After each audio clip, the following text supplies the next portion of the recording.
Life in the modern world moves at a pace that seems faster every single day.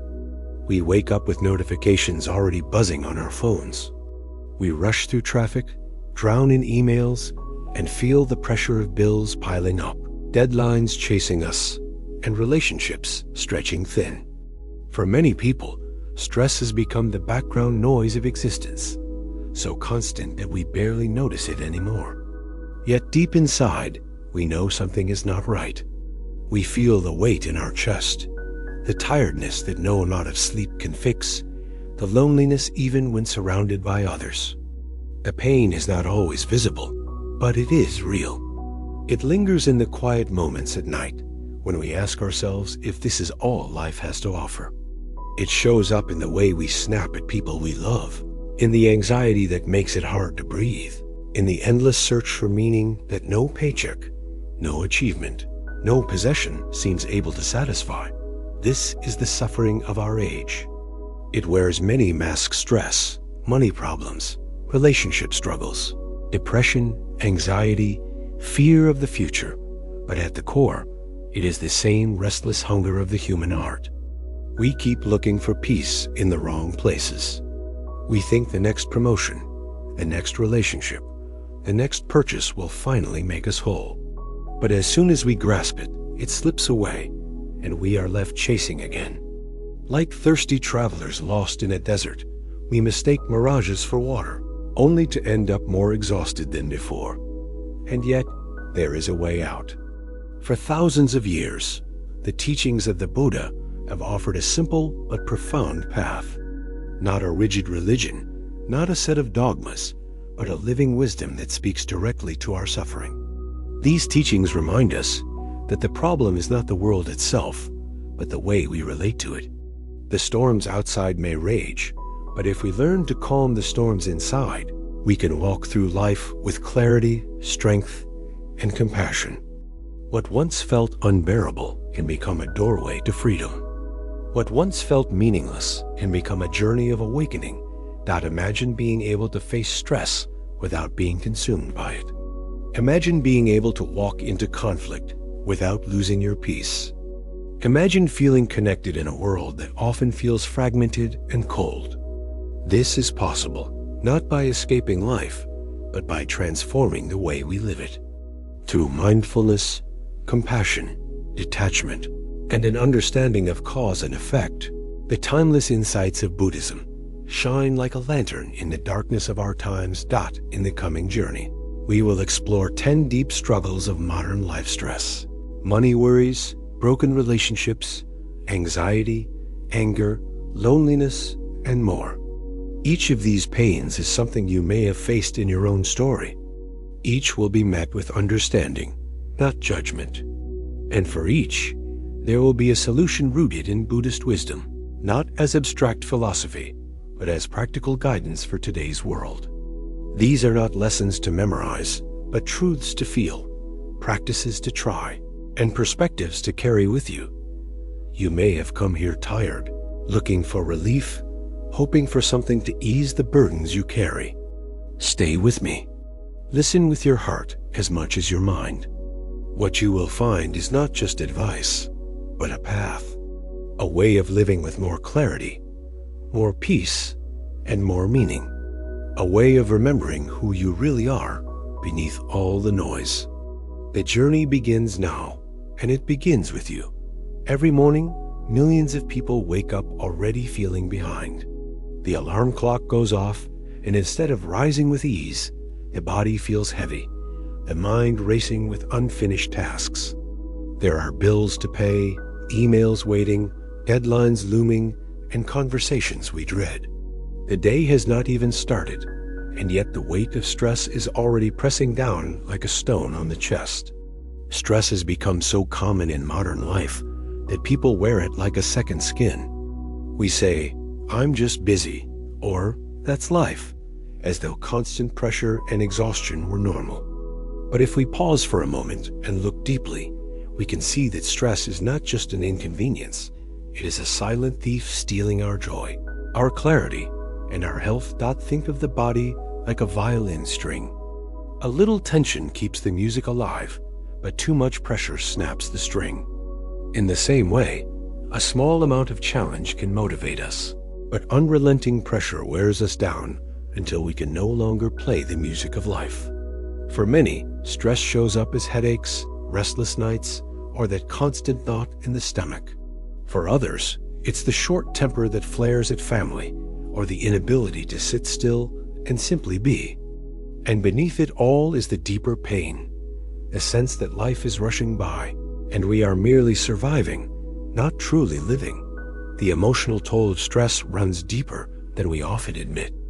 Imagine a person standing in the middle of a busy intersection, cars speeding past from every direction. That is what the modern mind feels like, pulled by work, pulled by relationships, pulled by financial worries, pulled by the endless demands of technology. We try to stand firm, but the noise is overwhelming. The heart yearns for quiet, but the world shouts louder. We scroll through our phones for comfort, only to end up comparing ourselves, feeling smaller, feeling behind. We work harder, thinking peace will come when we achieve more, yet the finish line keeps moving. The more we chase, the more exhausted we become. Stress is not just about what happens outside. It is about the story we tell ourselves inside. A simple email can feel like a threat. A quiet evening can feel like wasted time because we think we should be doing more. The mind becomes a battlefield filled with what-ifs and not enoughs. We live not in the present moment, but in a constant tug-of-war between the regrets of the past and the fears of the future. No wonder we feel so tired. Stress is not just pressure, it is disconnection. Disconnection from the present, from our own breath, from the simple beauty of being alive. Here is where the wisdom of the Buddha offers a lifeline. More than 2,500 years ago, people also faced the weight of suffering, though their world looked very different. The Buddha saw clearly that life is filled with challenges, but he also saw that the greatest suffering does not come from the challenges themselves. It comes from our clinging, our resistance, our endless grasping for control. Stress arises not because life is difficult, but because we demand it to be other than it is. We want the traffic to move faster, the boss to be kinder, the bank account to be fuller, the world to bend to our will. And when it doesn't, we tighten, we resist, and we suffer. The teaching of mindfulness is the antidote. Mindfulness is the art of returning home to the present moment. It is not about emptying the mind or escaping reality. It is about seeing clearly what is here, without judgment. When you take one slow breath and notice the air entering your lungs, you step out of the storm of thought and into the shelter of awareness. The problems may still exist, but the panic softens. You are no longer lost in the future or the past. You are alive, here now.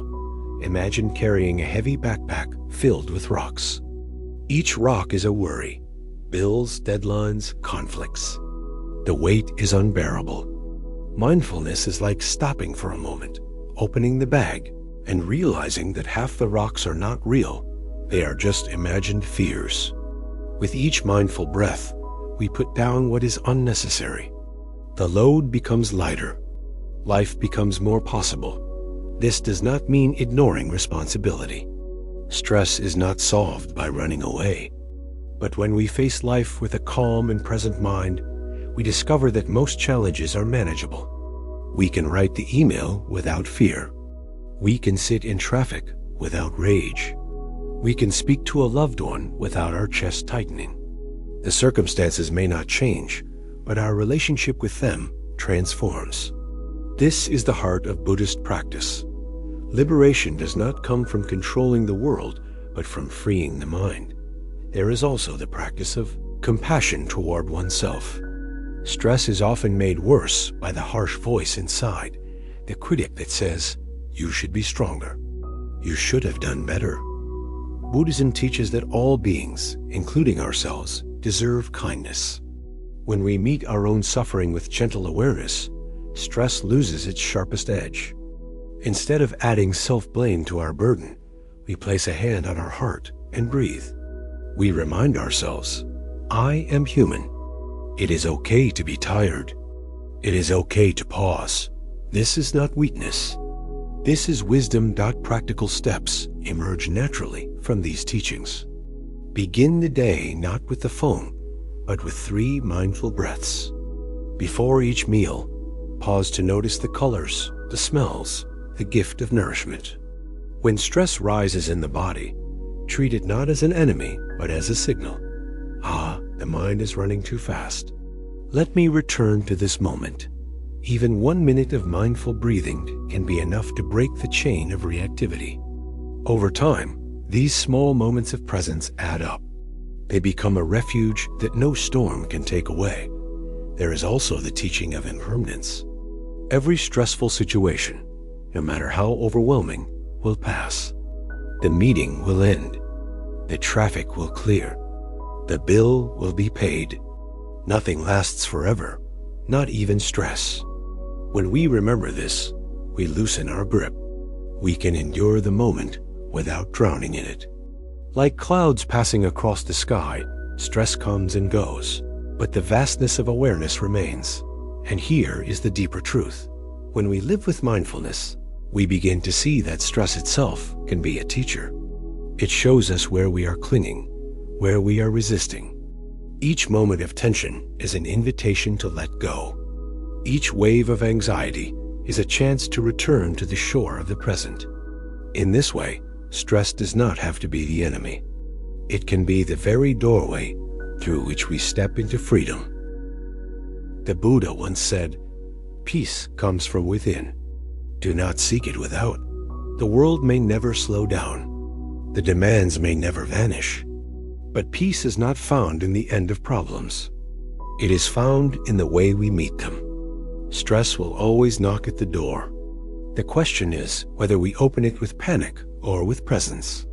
The teachings of mindfulness, compassion, and impermanence give us the keys to choose presence. As we walk further, we will see that stress is only one mask of suffering.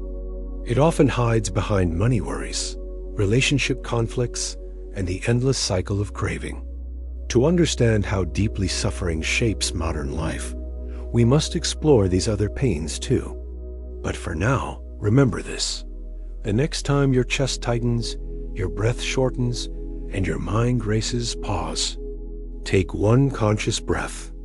That single act is a seed. And from that seed, peace can grow, even in the middle of chaos. Stress does not end when the workday ends. For many people, it follows them home like an uninvited guest. The body may sit on the couch, but the mind is still in the office, still running through unfinished tasks, still worrying about tomorrow. Sleep becomes shallow, filled with restless dreams. Even moments meant for joy, dinner with family, laughter with friends, are clouded by the shadow of tension. Stress does not just steal our peace in the moment. It steals the possibility of living fully. We miss sunsets, we miss smiles, we miss the simple warmth of being alive because our attention is trapped in an endless cycle of what's next. The truth is that stress has become the silent epidemic of the modern age. Unlike visible illness, it hides beneath the surface. Yet science has confirmed what ancient wisdom already knew. Chronic stress weakens the immune system, raises blood pressure, damages the heart, and shortens life. But beyond the physical damage is the spiritual cost. Stress blinds us to beauty. It shrinks our world until all we can see is pressure and demand. We stop asking the deeper questions. Who am I? What truly matters? Where is joy to be found? In this way, stress is not just discomfort. It is a kind of spiritual poverty. To escape this poverty, we must turn inward. The Buddha's first teaching after his awakening was simple yet profound. Life contains suffering, but suffering has causes, and because it has causes, it can end.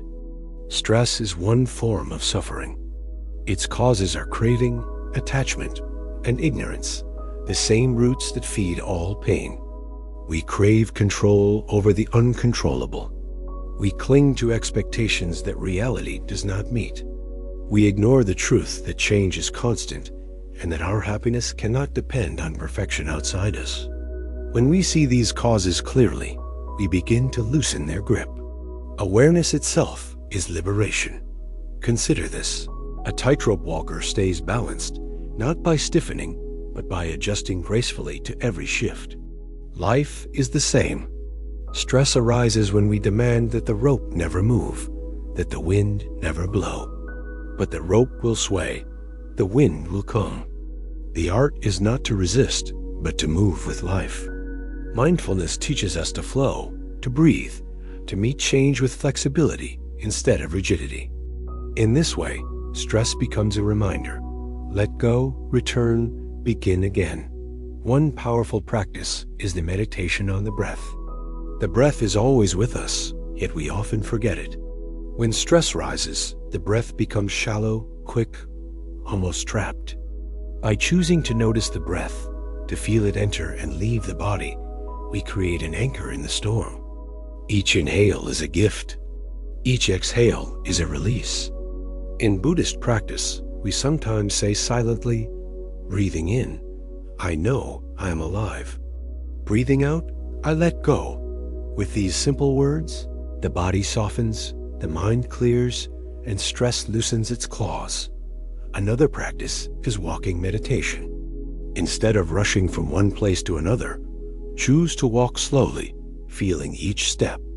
Notice the contact of your feet with the ground. Feel gratitude for the earth holding you. This is not wasted time. It is sacred time. Each mindful step is a step away from stress and toward presence. Over weeks and months, these practices reshape the nervous system, teaching the body a new rhythm of calm. Yet mindfulness alone is not enough. To truly heal from stress, we must also cultivate compassion. Imagine you are holding a crying child. You would not scold the child or demand it be silent. You would hold it gently, whispering comfort, offering warmth. Your own stress deserves the same care. When tension rises in your body, instead of fighting it or resenting it, treat it as that crying child. Place a hand on your heart, breathe, and say, I see you, my stress. I am here with you. In that moment, stress is no longer an enemy. It becomes a teacher calling for kindness. And here is the deeper transformation. When we learn to meet our own stress with compassion, we naturally extend the same compassion to others. We see that everyone around us is also carrying hidden burdens. The colleague who snapped at us, the driver who cut us off, the stranger who seemed rude all may be drowning in stress we cannot see. Instead of reacting with anger, we can respond with understanding. This shift does not mean tolerating harm. It means seeing with new eyes. We recognize the shared humanity beneath the tension. Compassion becomes the bridge that carries us beyond stress into connection. Still, the world will continue to bring challenges. Bills will come, deadlines will press, unexpected events will shake us. The practice is not to escape difficulty, but to grow a deeper root of peace. Imagine a tree in a storm. The wind may bend its branches, but its roots hold firm. In the same way, when we nurture inner calm through mindfulness, compassion, and awareness of impermanence, we can withstand the storms of life. Stress may knock at the door, but it cannot tear down the house we have built within. And perhaps most important of all is to remember that joy is still available. Stress tries to convince us that life is only weight, only duty, only struggle. But in every moment, joy is waiting, sometimes small, sometimes quiet, but always there. The smile of a child, the warmth of sunlight, the taste of tea, the sound of birds, these are not trivial things. They are medicine. The Buddha taught that to be mindful is also to be fully alive to these simple wonders. Stress fades when we choose to notice joy. Gratitude becomes the antidote to pressure. Each day ask, what small beauty can I honor right now? This question alone can dissolve the tightest knots. At the end of this reflection, we see that stress is not inevitable. It is real, yes, but it is not permanent, and it is not beyond our power to transform. The teachings of mindfulness, compassion, impermanence, and gratitude show us a new way of living, not free from challenge, but free from being crushed by it. Stress is the beginning of the story, not the end. When we meet it with wisdom, it becomes a doorway to freedom. And this doorway opens to the next truth of our modern struggle: money. For many, stress is tied not just to deadlines or relationships, but to the constant worry about finances. The fear of not having enough, the chase for more, the endless comparison of wealth and success. These create a different, but equally heavy burden. Just as stress shrinks our world, so too does the hunger for money blind us to peace. In the next part, we will explore this pain, and we will discover how the teachings of the Buddha shine a light on true abundance, a wealth that cannot be measured in numbers, but only in freedom of the heart. Money is one of the greatest sources of worry in modern life. It shapes decisions, defines status, and often dictates whether we feel safe or insecure. For many people, money is not just paper or numbers on a screen. It is the measure of their worth. From the time we are children, we are told that success means earning more, buying more, achieving more. As adults, we find ourselves caught in a cycle, working harder to earn, spending more to keep up, and still feeling like it is never enough. No matter how much we gain, the hunger remains. Money, instead of bringing peace, often becomes a source of endless stress. Think of the person who lies awake at night, staring at the ceiling, calculating bills in their head. Rent, car payments, medical costs, tuition, all the numbers swirl like ghosts in the dark. Even when they finally fall asleep, the body does not rest because the mind is still racing. For others, the fear is not just about surviving, but about comparing. They see neighbors with bigger houses, colleagues with higher salaries, friends posting vacations online, and suddenly what they have feels small, inadequate. This is the trap of money. It promises security and happiness, but when we grasp too tightly, it delivers anxiety and emptiness. The emotional burden of money runs deep. Consider a family argument that begins with a simple question: did you pay the bill?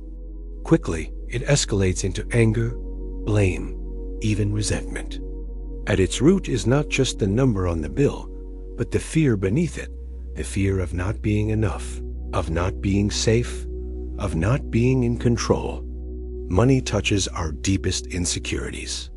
It is tied to survival, yes, but also to pride, identity, and dreams. When money flows, we feel strong. When it doesn't, we feel small. In this way, money becomes more than a tool. It becomes a mirror reflecting our attachments. The Buddha's teachings illuminate this clearly. He spoke often about desire and craving as sources of suffering. Money itself is not the problem. It is neutral, a tool that can be used for good or harm.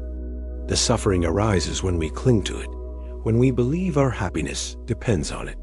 This craving has no end. The moment we get what we want, the mind demands more.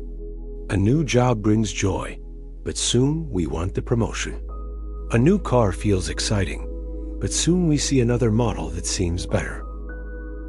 The endless cycle of craving is like drinking salt water. The more we drink, the thirstier we become. To break free, we must see money for what it truly is: a means, not an end. In Buddhism, this is the practice of right view, seeing reality clearly. Money can provide shelter, food, education, comfort. These are real and necessary. But money cannot buy peace, love, or freedom. When we forget this, we chase shadows. When we remember it, we can live with balance. Another teaching is generosity. At first, this seems strange. If money is the source of our worry, how could giving it away help? But generosity transforms the heart. When we give, even a little, we loosen the grip of fear. We realize that our worth is not in what we hoard, but in what we share. Imagine giving a meal to someone hungry. In that moment, money turns into compassion, into connection. The act brings a joy far deeper than any purchase could offer. This is true wealth, the wealth of a free and open heart. Consider also the teaching of contentment. Modern culture thrives on dissatisfaction. Advertisements tell us constantly, you need more. You are not enough until you buy this. But contentment is the quiet rebellion. It is the wisdom to say, what I have is enough. Who I am is enough. This does not mean we stop working or stop improving. It means we stop confusing possessions with happiness. A small home filled with love is wealth. A simple meal shared with gratitude is abundance. When we live with contentment, money returns to its rightful place a servant, not a master. There is also the practice of mindfulness in spending. Before buying, pause and ask, do I truly need this? Will it bring lasting joy, or is it just a distraction? Each mindful decision shapes not only our finances, but our spirit. When we spend with awareness, we discover that much of what we thought we needed, we do not. And the freedom that comes from living simply is greater than the fleeting pleasure of any purchase. But what about the fear of not having enough? What about the person living paycheck to paycheck, struggling to make ends meet? For them, these teachings are not abstract. They are urgent. Here, the practice becomes one of trust and resilience. Trust that challenges are impermanent. Trust that inner peace is possible, even in hardship. Trust that worth is not defined by a bank account. And resilience cultivating strength of mind through meditation, kindness, and community support.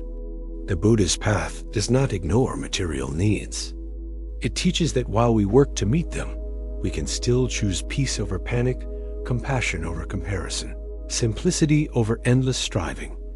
Imagine your life if money no longer controlled your mind. The bills might still come, the work might still be demanding, but the heart would not be enslaved. Instead of chasing endlessly, you would walk with balance. Instead of fear, there would be trust. Instead of craving, there would be gratitude. This is possible.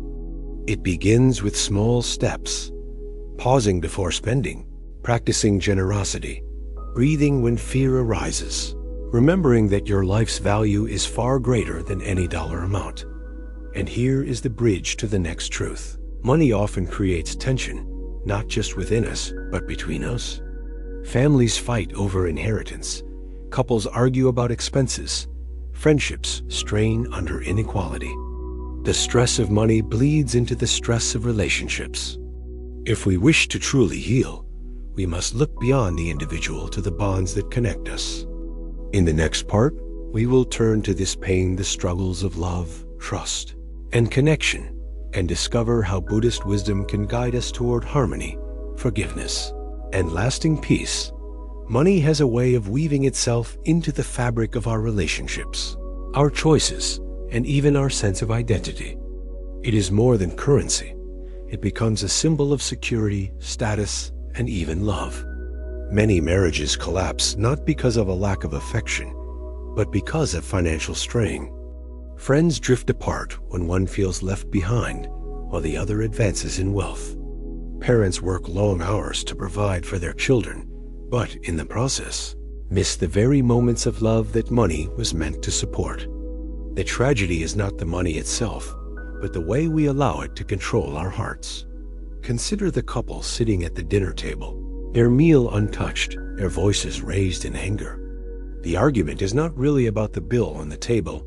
It is about fear, about insecurity, about the illusion that money equals safety. One partner feels unheard, the other feels unappreciated, and money becomes the battlefield on which deeper wounds are exposed. In these moments, money is no longer just paper. It is power, it is control, it is judgment. And when we give it that power, it divides us. The Buddha's teachings cut through this illusion with clarity. He reminded us that craving leads to suffering. When we crave money as a measure of success or happiness, we suffer endlessly. But when we see money as a tool, we reclaim our freedom. Money can buy comfort, yes, but it cannot buy trust, compassion, or wisdom. These must be cultivated in the heart. And when the heart is whole, money returns to its rightful place as something useful, but never ultimate. Generosity is the path that softens the chains of money. To give is to declare, I am not owned by this. Even a small act of giving transforms fear into strength. Imagine placing a few coins in the hand of someone in need. That gesture is more than financial, it is spiritual. It reminds us that life's true wealth is in connection, not accumulation. The Buddha praised generosity as one of the highest virtues because it dissolves the ego's grip. In generosity, we discover that abundance is not measured in what we keep, but in what we release. Contentment is another jewel of wisdom. In a society driven by advertising and endless consumption, contentment feels radical. To sit in a modest home and feel complete. To eat a simple meal and feel grateful. To walk in old shoes and still feel rich. This is the essence of freedom. Contentment is not stagnation. It is liberation from the chains of never enough. It is the power to look at your life and say, this is enough. I am enough. From this soil, true happiness grows. Mindful living is the bridge that ties it all together. Each time we pause before spending, each time we breathe before chasing the next purchase, we take back power from the cycle of craving. We learn to ask, will this bring lasting peace? Or will it fade tomorrow? In this awareness, spending becomes an act of wisdom, not compulsion. And gradually, the fear tied to money weakens, replaced by balance and clarity. Of course, challenges will always arise. Jobs will be lost, markets will change, bills will come. The question is not whether life will test us, but whether we will meet it with panic or with presence. Buddhist practice does not promise wealth. It promises freedom. A freedom that exists even when the wallet is light. A freedom that rests in knowing, my worth is beyond numbers. My peace is beyond possessions. And here lies the great transformation. When we see money clearly, we stop letting it poison our relationships. We no longer measure love in gifts or status, but in kindness, patience, and presence. We no longer let money dictate whether we feel worthy, because we know that worth is inherent. And with this clarity, we can begin to heal the conflicts that money so often creates between us. As we prepare to step into the next part of this journey, we must turn our gaze to those bonds themselves. Beyond money, beyond possessions, what truly sustains us are our relationships with partners, with family, with friends. Yet relationships, too, are often filled with pain. Arguments, betrayals, misunderstandings, loneliness, these wounds cut deep. If money tests our sense of security, relationships test our hearts. And so, the next chapter will explore the struggles of love and connection, and how the wisdom of compassion and forgiveness can guide us toward healing. If money often strains our sense of security, relationships test the very core of our hearts. Human connection is one of life's greatest joys, yet it can also be one of our deepest sources of pain. We long to be understood, to be loved, to be accepted as we are. And yet, so often, we find ourselves caught in arguments, weighed down by disappointment, or left with the sting of betrayal. Relationships promise warmth, but often bring fire. They promise harmony, but often end in noise. Think of the couple who once looked at each other with sparkling eyes, but now speak through sighs and silence. Or the parent who sacrifices everything for a child, only to feel taken for granted. Or the friend who once was trusted, but now feels distant, a stranger in familiar skin. These are not rare experiences. They are universal. Because to love is to open the heart, and with openness comes vulnerability. The emotional weight of broken or strained relationships is immense. It feels like carrying a stone in the chest, heavy and unmovable. When conflict arises, the mind replays conversations over and over. Why did they say that? Why didn't I respond differently? Sleepless nights stretch long, filled with unspoken words and unresolved hurt. And when betrayal strikes, the pain can feel unbearable, as though the very ground beneath us has cracked open. It is not just the loss of the other person. It is the loss of trust, the loss of certainty, the loss of the dream we once believed in. The Buddha understood this suffering deeply. He taught that all human pain is rooted in attachment and expectation. We cling to the idea that others should act in ways that fit our desires, that relationships should unfold like the stories in our minds. But reality is different. People change. They make mistakes. They act from their own wounds. When our love is tied to rigid expectation, disappointment is inevitable. Shift. The tighter we cling, the more it hurts when things shift, as they always will. But this does not mean relationships are hopeless. The Buddha also taught compassion, patience, and loving kindness as the antidotes. To love wisely is not to demand perfection, but to accept imperfection with understanding. Imagine holding a vase with cracks. Instead of throwing it away, you choose to fill the cracks with gold, making it more beautiful. In the same way, compassion allows us to see the brokenness in others, not as failure, but as part of their humanity. It is not blind tolerance of harm, but wise recognition that everyone is walking with their own struggles. The practice of loving kindness. Meditation is especially powerful here. In this meditation, we begin by sending kindness to ourselves. May I be safe. May I be happy. May I live with ease. Then we extend it to someone we love, then to someone neutral, then even to someone who has hurt us. May you be safe. May you be happy. May you live with ease. At first, it may feel impossible to wish well for someone who caused pain. But over time, this practice softens the heart, loosening the grip of anger. We realize that forgiveness is not about excusing the other person. It is about freeing ourselves from the prison of resentment. Forgiveness does not mean forgetting. It does not mean returning to harmful situations. It means choosing not to let anger rule our hearts. Imagine carrying a burning coal, waiting for the right moment to throw it at someone. Who gets burned first? Always the one holding the coal. Forgiveness is the act of putting the coal down. It is not weakness, it is strength, the strength to walk free. Mindfulness also plays a crucial role in relationships. Too often, we listen not to understand, but to respond. Our minds are already preparing arguments before the other has finished speaking. Mindful listening is different. It is the practice of giving full attention, of hearing not just words, but the heart behind them. When we listen mindfully, walls begin to crumble. Misunderstandings dissolve. The other person feels seen, and that alone can heal wounds. Equally important is mindful speech. Words can cut deeper than knives, but they can also heal like medicine. Before speaking, we can pause and ask, is it true? Is it kind? Is it necessary? If not, silence may be the wiser choice. When we choose words with care, relationships transform. Conflicts become conversations. Distance becomes connection. Still, not all relationships can be repaired.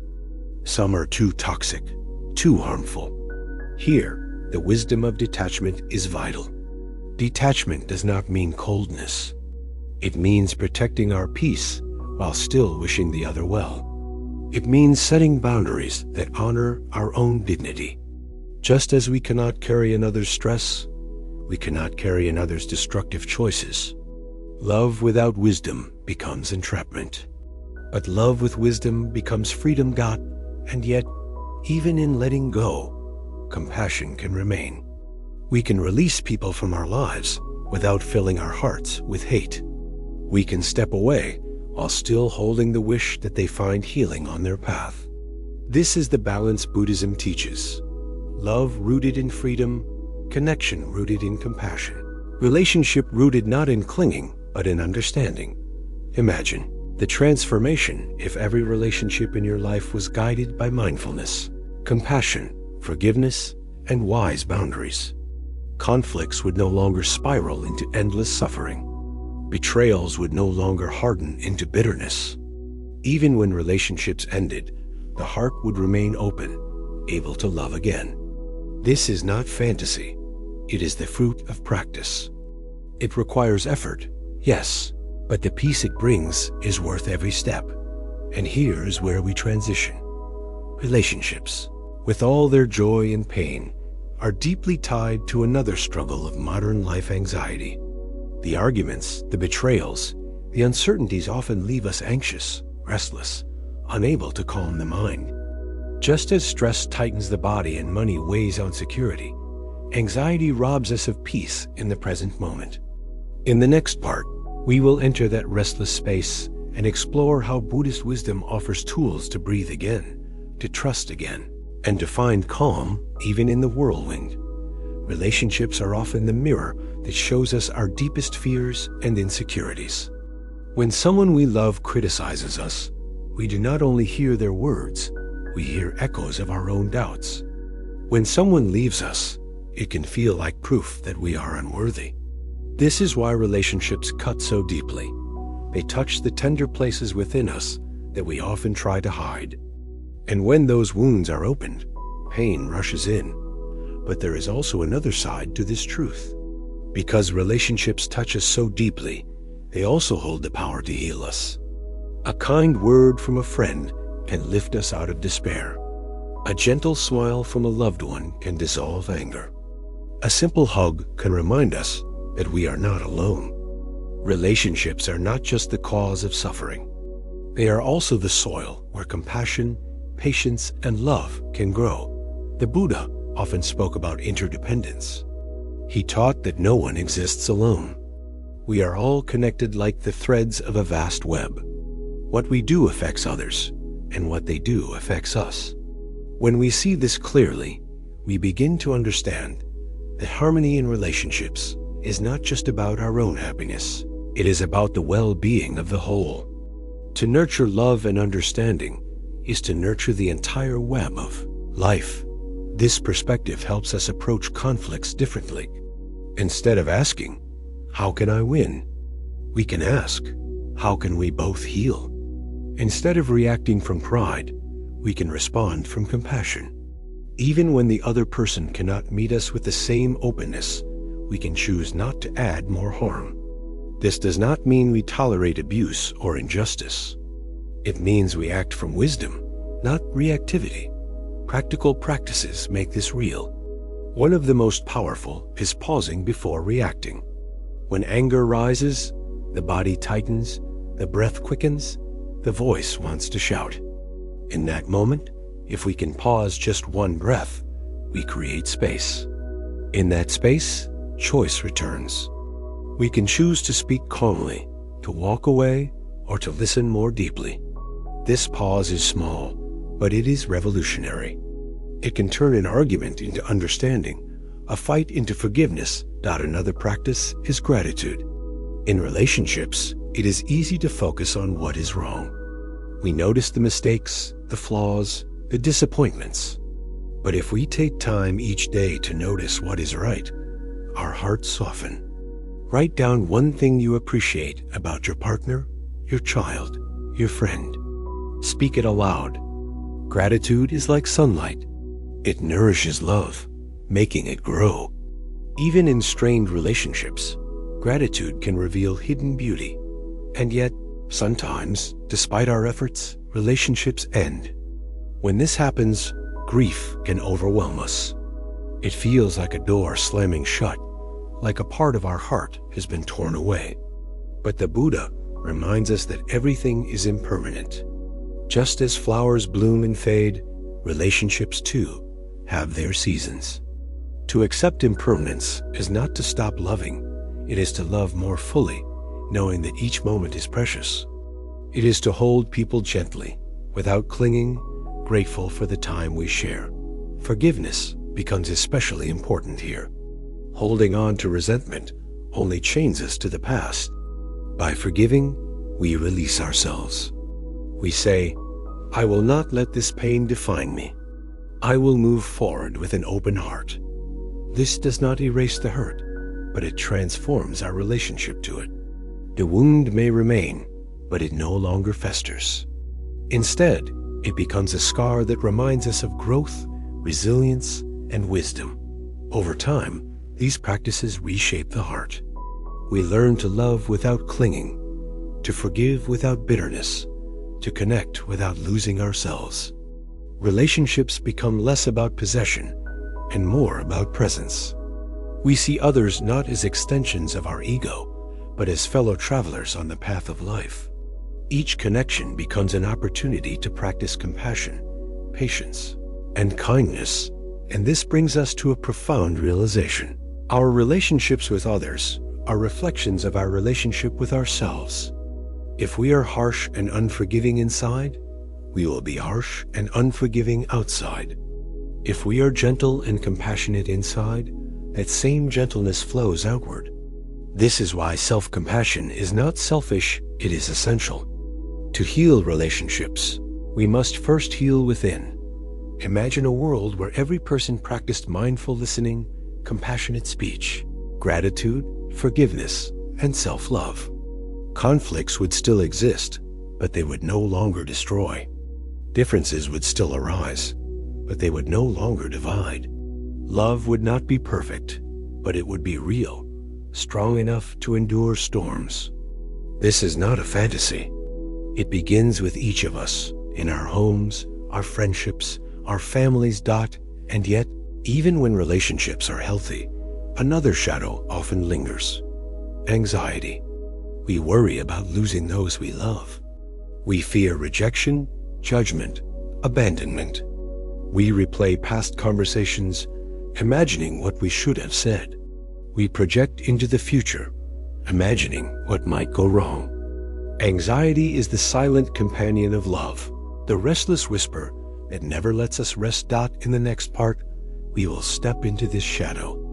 We will explore anxiety not as an enemy, but as a signal, a call to awaken. We will see how the teachings of mindfulness and compassion offer tools to calm the racing mind, to breathe again, and to trust the present moment. Just as we have learned to bring wisdom into our stress, money, and relationships, we will now bring wisdom into our fears. And in doing so, we will discover that peace is not the absence of worry, but the presence of awareness. Anxiety is like a shadow that follows us everywhere. It creeps in during the quiet of the night, when the world is still and the mind refuses to rest. It lingers in the morning, just as we are about to step out the door, whispering, "What if something goes wrong?" It sits beside us at work, at school, in conversations, making us second-guess every word and every choice. Unlike stress, which often has a clear cause, a deadline, a bill, a conflict, anxiety can feel like a fog with no clear source. It weighs heavily, yet we cannot always point to why. That is what makes it so exhausting. For many, anxiety is not a momentary feeling, but a constant state of being. The chest feels tight, the breath shallow, the heart racing without reason. The mind leaps from one worry to another. What if I lose my job? What if I get sick? What if they don't like me? What if I fail? Each what if multiplies, until the present moment disappears beneath a storm of imagined futures. It feels like running on a treadmill that never stops, burning energy but going nowhere. The emotional toll is devastating. Anxiety drains joy from life. A walk in the park is clouded by fear of accidents. A conversation with a friend is haunted by worries of being judged. Even success cannot be enjoyed because the mind immediately leaps to the possibility of failure tomorrow. The anxious mind is like a thief that steals peace, leaving behind only the ache of restlessness. The Buddha saw this clearly. He taught that fear and anxiety are born from ignorance and craving, the ignorance of not seeing reality as it is, and the craving for certainty in a world that is uncertain. We fear because we cling. We cling to health, to reputation, to control, to permanence. But life is impermanent. Everything changes. When we try to hold the unholdable, fear arises. Anxiety is the echo of that clinging knot. So what is the way forward? The Buddha offered mindfulness as the key. Anxiety thrives in the future, in the land of what if. Mindfulness brings us back to the now, the only place where peace is possible. When the breath is noticed, when the body is felt, when the sounds around us are heard, the anxious spiral is interrupted. The mind cannot be in two places at once. If it is fully in the present, it cannot be lost in imagined futures. Consider the practice of grounding.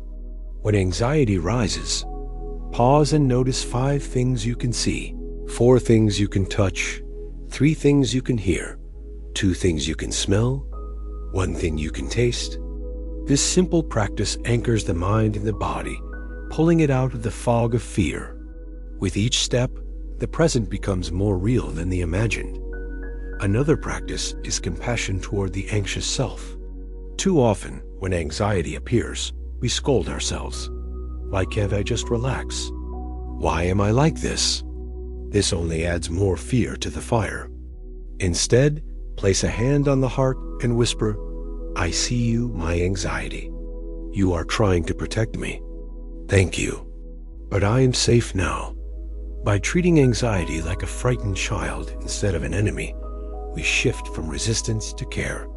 And in that care, anxiety begins to soften. Meditation is a powerful tool as well. In sitting quietly, observing thoughts without chasing them, we learn that anxiety is not who we are, it is a passing state. Thoughts come and go, like clouds across the sky. The anxious thought may scream, disaster is coming.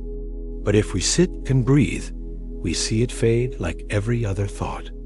Over time, the mind learns trust. It learns that not every thought must be believed, not every fear must be followed. Impermanence is also a balm. Anxiety convinces us that fear will last forever, but nothing does. Every panic eventually subsides. Every wave of worry eventually passes. When we remember this, we gain strength. We can ride the wave instead of drowning in it. The heart learns patience, knowing that this too shall pass, and beyond impermanence lies interdependence. Anxiety often makes us feel alone, as though no one else could understand. But when we look around, we see that countless others share this struggle. The person sitting next to us on the train, the colleague at the desk nearby, the stranger passing by, all may be carrying the same hidden storm. To know this is to feel less isolated. To share our struggles with trusted friends or a supportive community is to lighten the load. This is why the Buddha emphasized Sangha, the community. Together, we find strength we cannot find alone. Still, anxiety will return. The question is not how to eliminate it, but how to meet it. When it knocks, we can choose not to hide, not to fight, but to open the door with calm. Hello, my old friend, we can say. You may stay for a while, but you do not control me. In this way, anxiety becomes not a master, but a visitor. And like every visitor, it will leave. Imagine a life where anxiety no longer rules your choices, where you can walk into a room without your heart racing, where you can rest at night without your mind spinning, where you can breathe fully, deeply, freely. This is not a distant dream. It is possible through mindfulness, compassion, and the wisdom of impermanence. The anxious mind can become a peaceful mind. The restless heart can become a steady heart. And this brings us to the next layer of suffering: anger. Anxiety is fear turned inward, but anger is pain turned outward. Where anxiety makes us restless, anger makes us explosive. Both rob us of peace, both leave scars, and both can be transformed. In the next part, we will explore the fire of anger, its causes, its costs, and the Buddhist path to cooling the flames with patience, compassion, and understanding. Anxiety teaches us many things about the human condition. It reveals how fragile the mind can be when faced with uncertainty. It shows us how easily we lose our ground when we forget the present moment. And it reminds us that peace is not given by the outside world, but cultivated within. Still, the lesson is not easy. Anxiety can make even simple tasks feel overwhelming. A phone call feels like a mountain to climb. A social gathering feels like a battlefield. The future looms like a storm, and the body reacts as if danger is already here.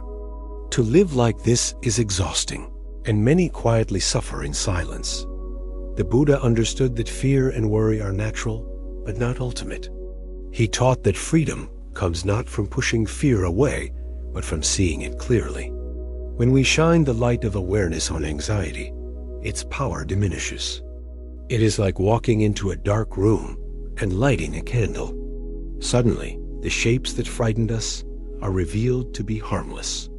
In the same way, when we breathe and notice our thoughts, we see that anxiety is only the mind projecting shadows onto the wall of the future. One practical teaching is to work with the breath as a friend. When the heart races, when the chest tightens, the instinct is to fight against it. But what if we did the opposite? What if we breathed with it gently, slowly, like soothing a frightened animal? Each inhale says, I am here. Each exhale says, I release. In this rhythm, the storm softens. Anxiety does not vanish instantly, but it loses its sharp edge. Another powerful practice is labeling. When an anxious thought appears, what if I fail? Instead of believing it, we can say, this is worry. By naming it, we create distance. We remind ourselves that a thought is not reality. The Buddha often spoke about observing mental formations without attachment. Labeling is one way to practice this. It gives us room to breathe, to choose whether to follow the thought or let it pass. Compassion is equally essential.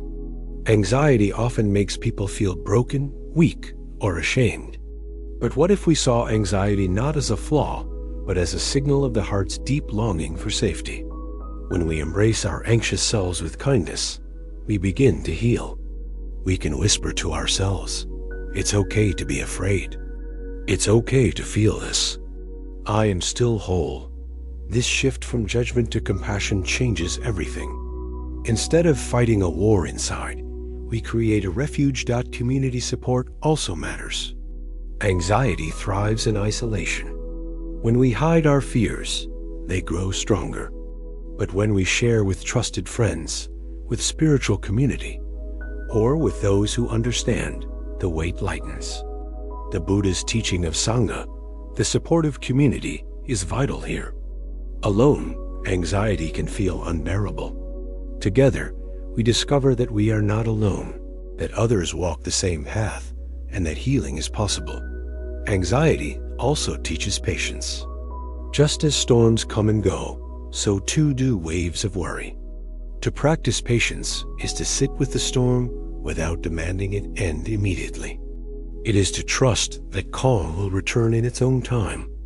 Each time we endure with patience, we grow stronger. The mind learns resilience. The heart learns courage. Over time, the anxious mind can become a wise mind. Each moment of fear faced with mindfulness becomes a lesson in impermanence. Each moment of restlessness met with compassion becomes a lesson in love. Anxiety, instead of being the enemy, becomes the teacher. It shows us where we cling, where we resist, where we forget to trust. And in seeing these truths, we step closer to freedom. Imagine the transformation: nights of calm sleep, days of steady breath, relationships no longer burdened by hidden fears. This is possible, not by erasing anxiety, but by changing how we meet it. Peace is not the absence of storms. It is the strength to walk calmly through them. And now we arrive at the next great fire of human suffering: anger. If anxiety is the restless tremor of the mind, anger is the explosion of the heart. It burns quickly, fiercely, and often leaves destruction in its wake. Words spoken in anger cannot be taken back. Actions driven by rage can wound for years. Like fire, anger can consume everything if left unchecked. But just as fire can be controlled and transformed into light, so too can anger be understood and cooled. In the next part, we will face this fire directly. We will explore where anger comes from, how it poisons relationships and peace of mind, and how the wisdom of patience and compassion can turn the flames into clarity. Anger is like fire. At first, it may begin as a small spark, a sharp word, a thoughtless action, a moment of disrespect. But if left unchecked, that spark can spread into a flame that burns through reason, compassion, and even love. We all know the heat of anger. The pounding heart, the clenched jaw, the urge to lash out. It feels powerful in the moment, but when the fire cools, we are left with ashes regret, broken relationships, and wounds that may take years to heal. In modern life, anger appears everywhere. On crowded highways, tempers flare with honking horns and shouting voices. In homes, parents and children argue until love is buried beneath frustration. Online, strangers hurl insults as though their words carried no weight. At work, small disagreements turn into battles of pride. The world is filled with sparks waiting to ignite. And each time we lose ourselves in anger, we not only harm others, we poison ourselves. The emotional toll of anger is heavy. Science confirms what ancient wisdom already knew. Anger raises blood pressure, damages the heart, weakens the immune system, and shortens life. But beyond the body, anger corrodes the spirit. It blinds us, narrowing our vision until we see only enemies, only threats. It convinces us that our rage is justified, that it is strength.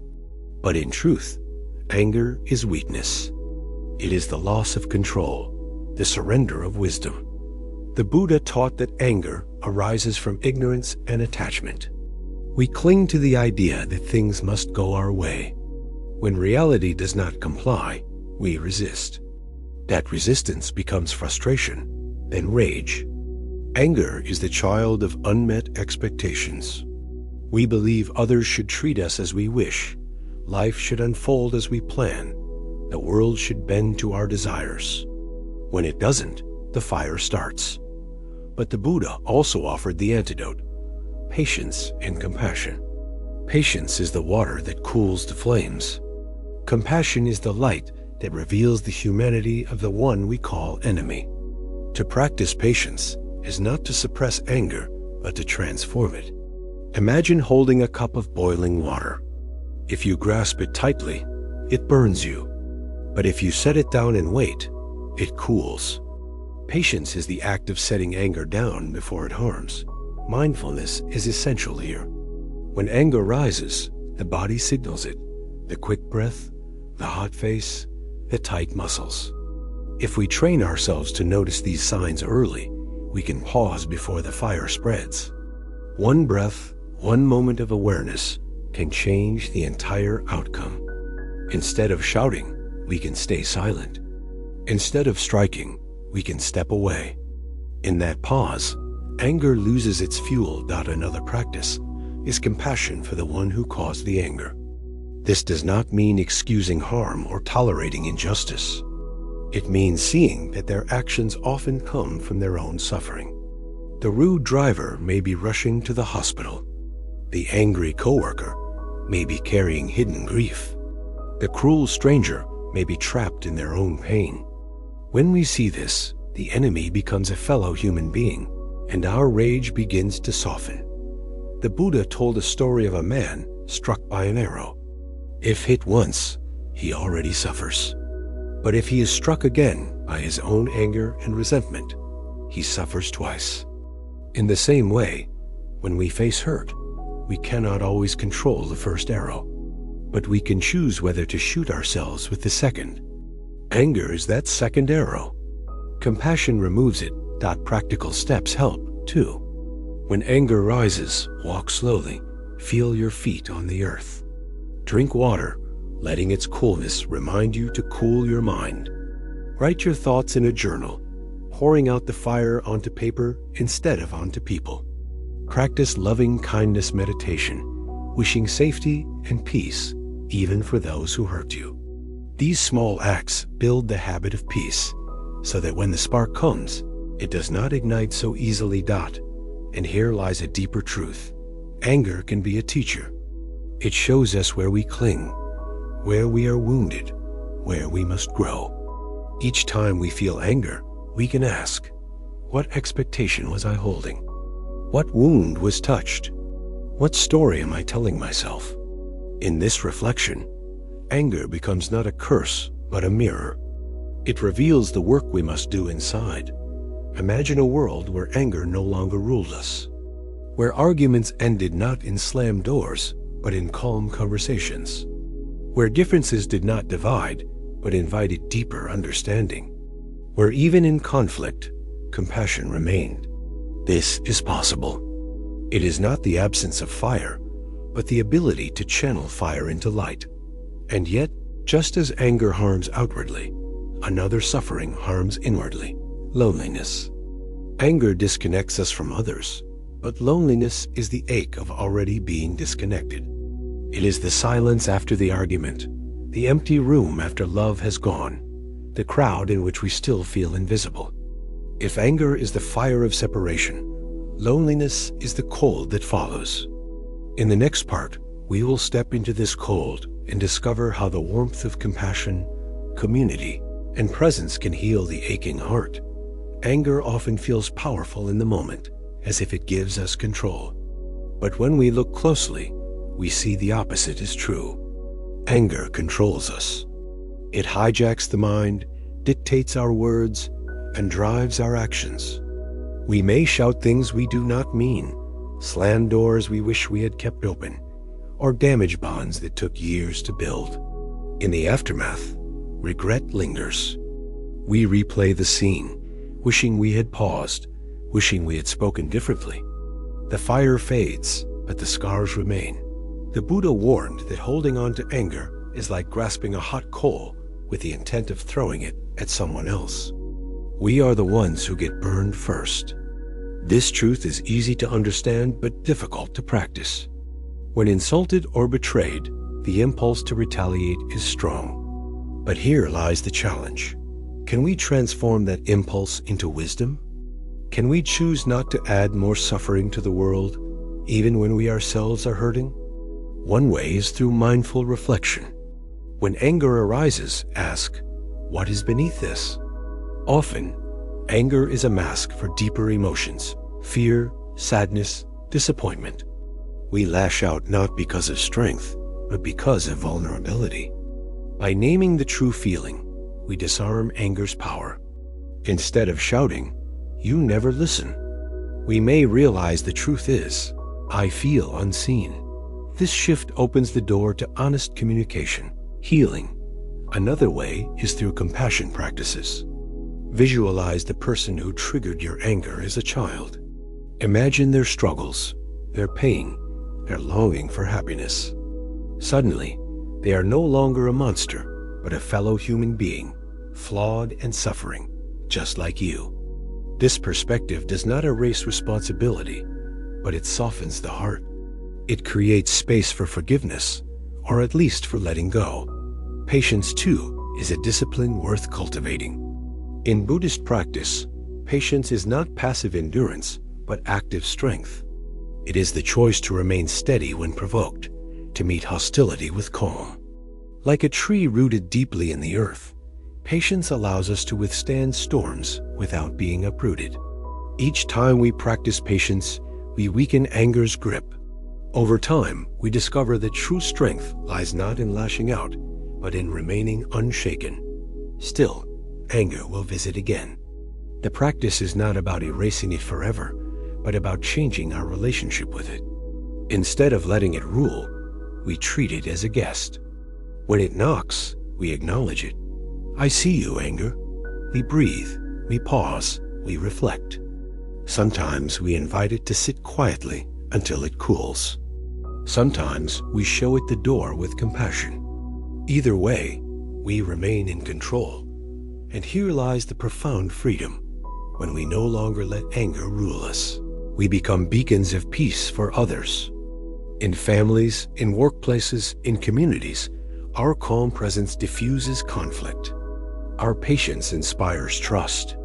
Our compassion mends wounds. In this way, mastering our own anger is not just personal, it is service to the world. Yet even when anger is cooled, many people find themselves facing another kind of suffering, loneliness. The absence of conflict does not always mean the presence of connection. In fact, anger often leaves behind silence, distance, and isolation. And beyond anger, the modern world itself breeds loneliness-crowded cities where people feel invisible, digital screens that simulate closeness but often deepen disconnection. Loneliness is not just being alone.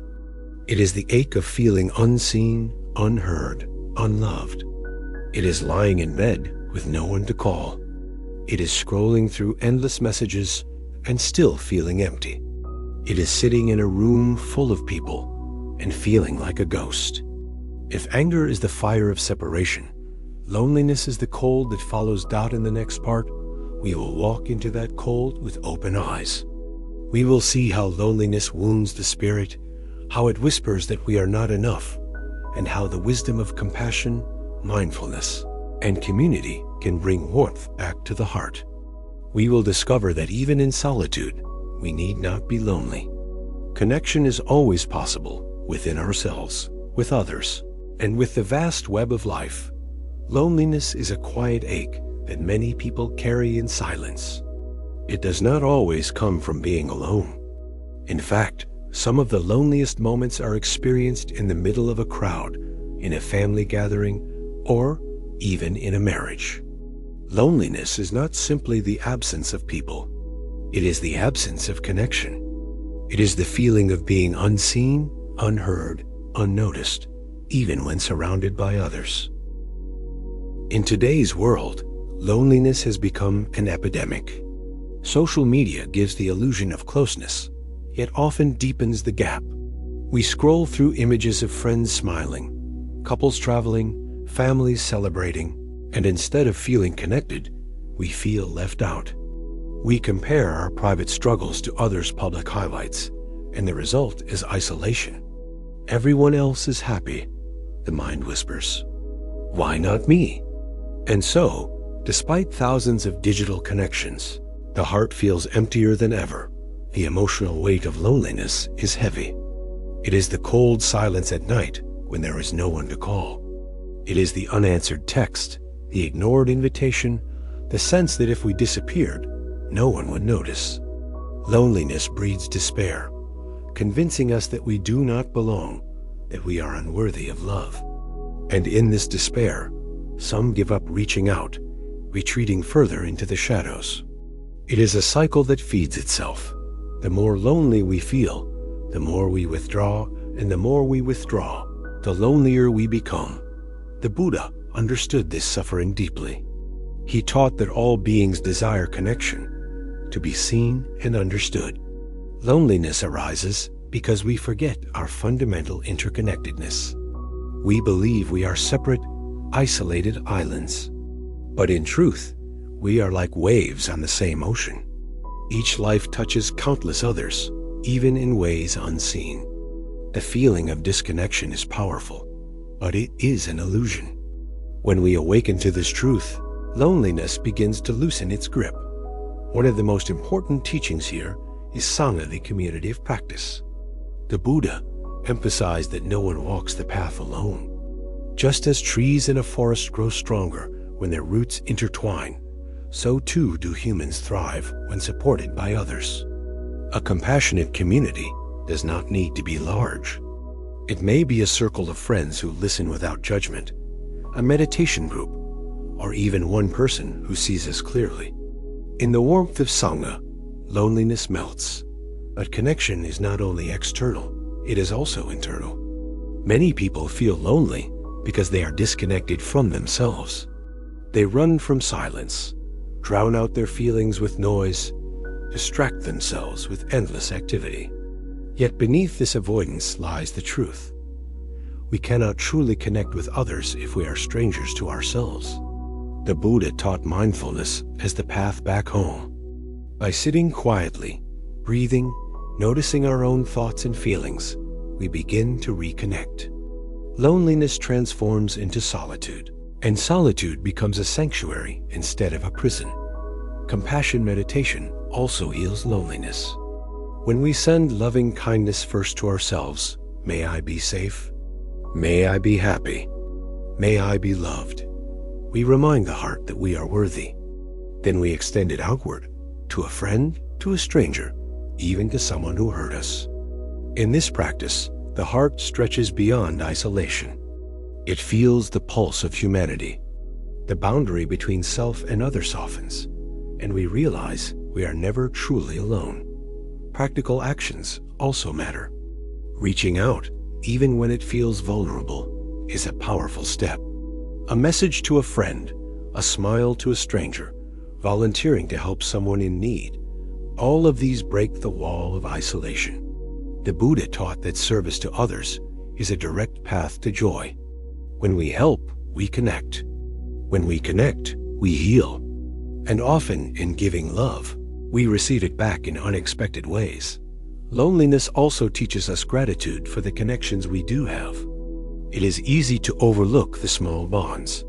The neighbor who waves, the cashier who greets us, the colleague who asks how we are. These moments may seem minor, but they are threads in the web of life. By noticing and valuing them, we strengthen the sense of belonging.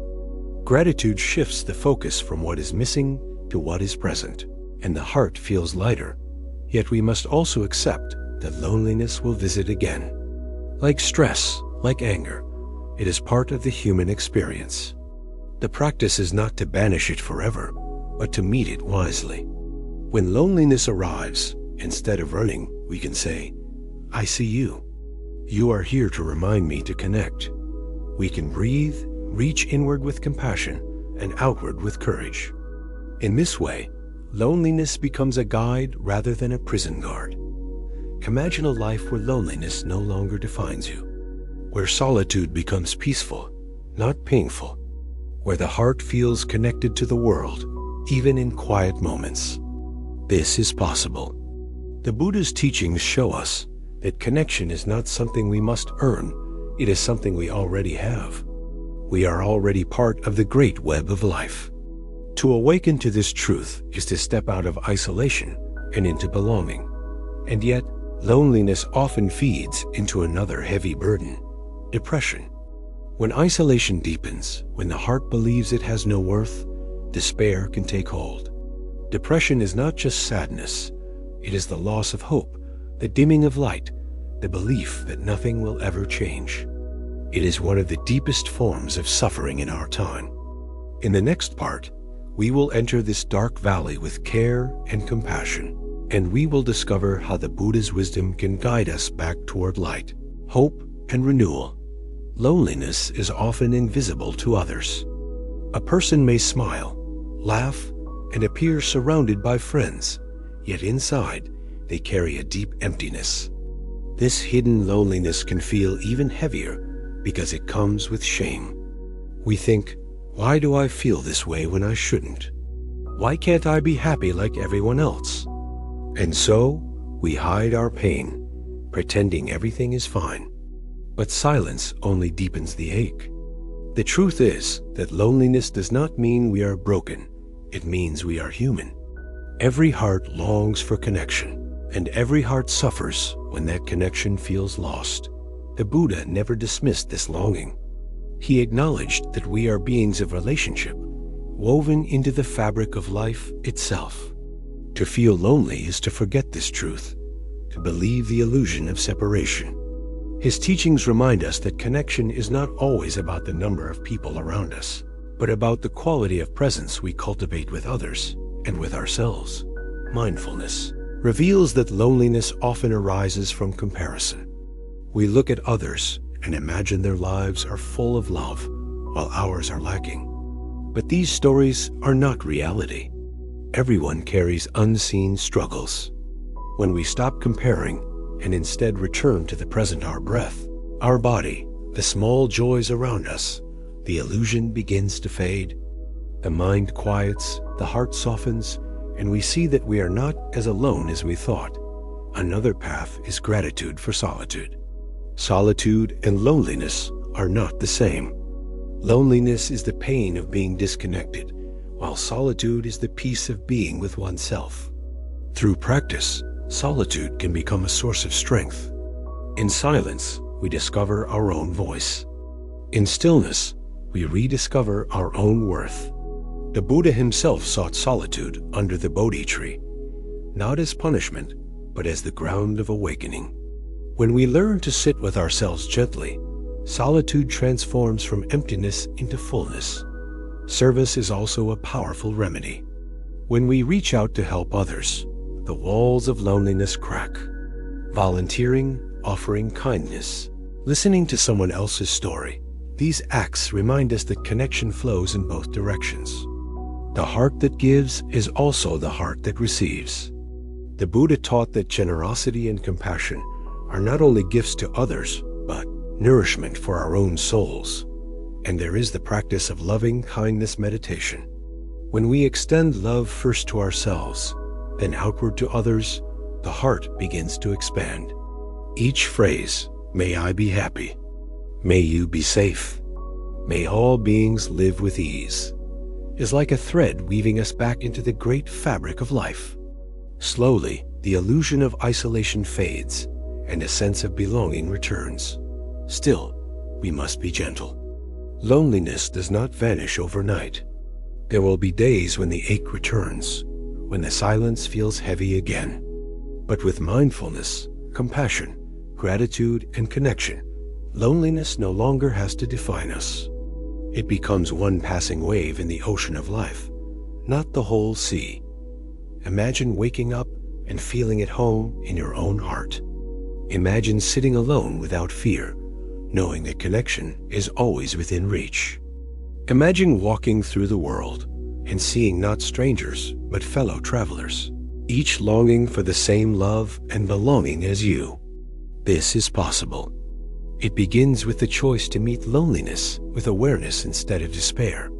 And yet, when loneliness deepens, when hope seems lost, another shadow often rises: depression. Depression is not only the absence of connection, but the absence of light. It is the heaviness that makes even getting out of bed feel impossible. It is the numbness that drains joy from life. It is the whisper that says, "Nothing will ever change." Depression is not just sadness, it is despair. And it is one of the greatest sufferings of our age. In the next part, we will step carefully into this darkness. We will not rush to escape it or dismiss it. We will sit with it, as the Buddha taught, with compassion and patience. And we will discover that even in the deepest night, there are stars. Even in despair, seeds of renewal wait. With mindfulness, compassion, and community, the heart can rediscover light, hope, and the will to live fully once again. Depression is a darkness that many know, but few speak about openly. It is not the same as sadness, which often has a clear cause and passes with time. Depression is heavier.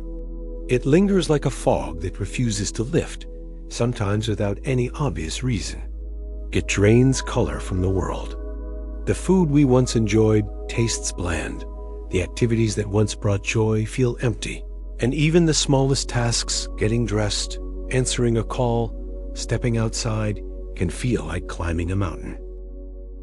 In our modern world, depression is widespread. The pressure to succeed, the constant comparison through social media, the disconnection from community, the weight of unspoken trauma, all of these feed the darkness. Many carry it silently, ashamed to admit the depth of their struggle. They put on masks of cheerfulness, while inside they are crumbling.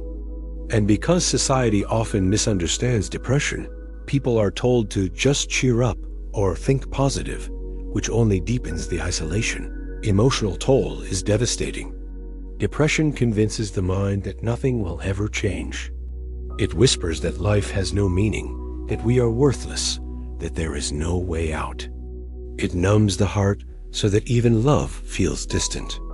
And for some, the pain grows so unbearable that the thought of ending life itself becomes tempting. This is the cruelty of depression. It not only robs us of joy, but of hope itself. The Buddha understood suffering in all its depths. His first noble truth was that life contains suffering, pain, loss, despair, and grief. But his teaching did not end there. He also taught that suffering has causes, and therefore it has solutions. Depression may feel endless, but it is not without doors to healing. The path is not quick or easy, but it is real. One of the most powerful tools against depression is mindfulness. When the mind is swallowed by despair, it tends to replay past regrets or anticipate future hopelessness. Mindfulness interrupts this cycle by returning us to the present. The simple act of noticing the breath, feeling the body, or observing thoughts without judgment can create a small opening in the fog. Even one moment of awareness is a candle in the darkness.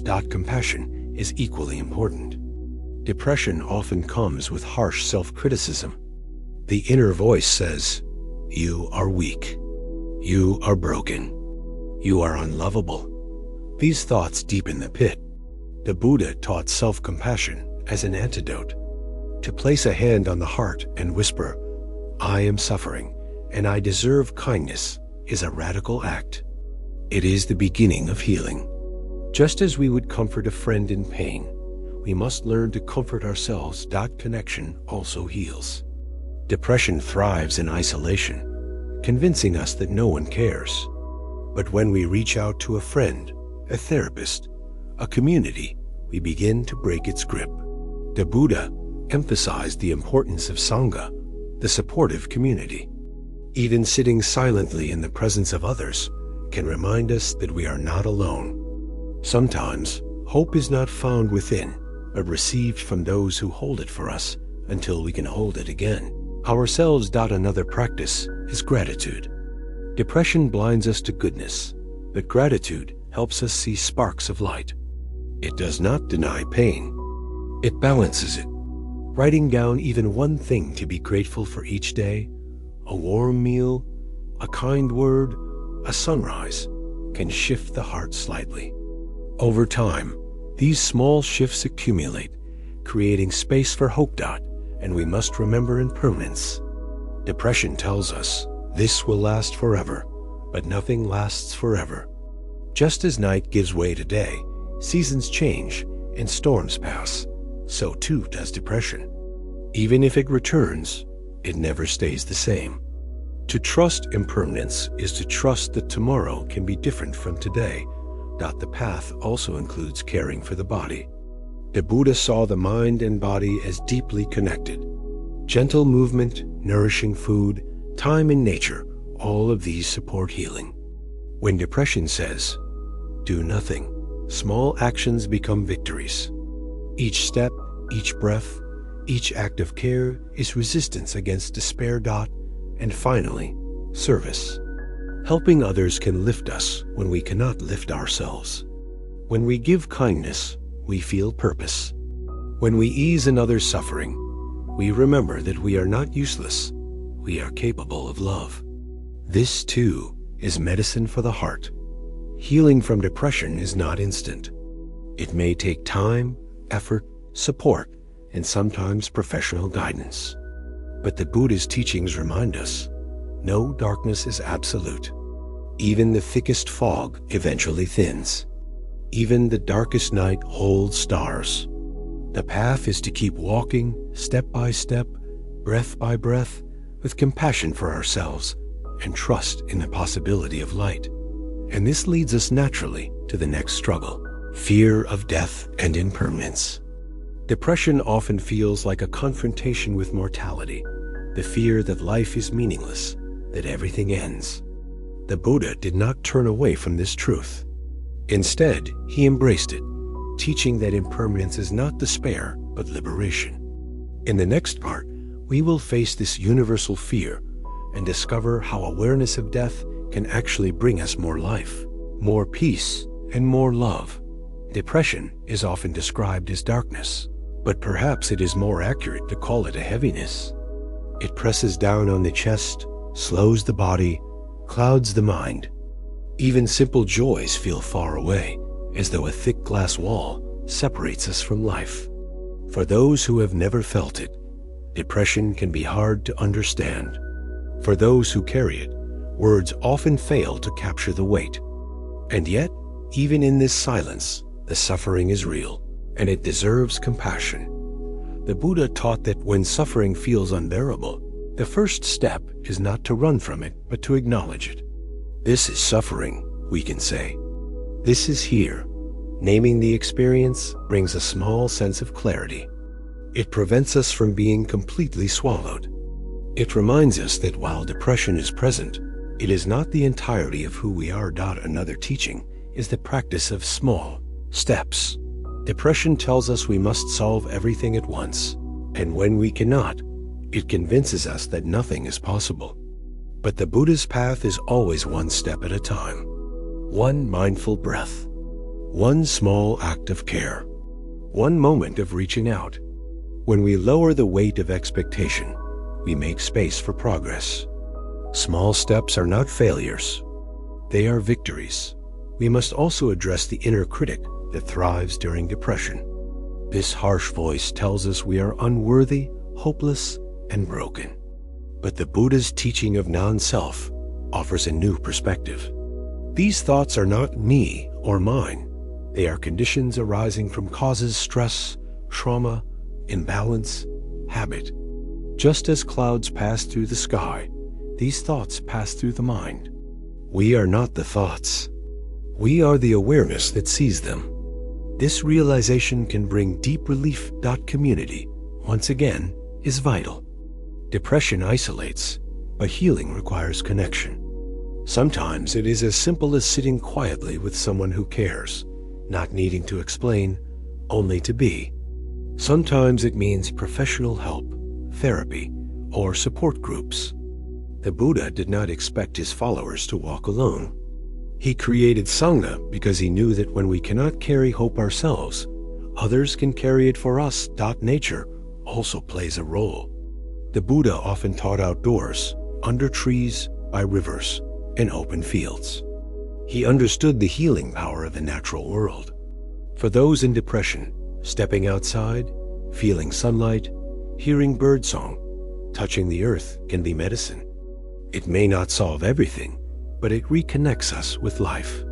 Even one ray of sunlight can remind us that warmth still exists, and we must remember impermanence. Depression insists, this will never end, but nothing in life is permanent, not joy, not pain, not despair. Even the darkest night eventually gives way to dawn. Even the longest winter yields to spring.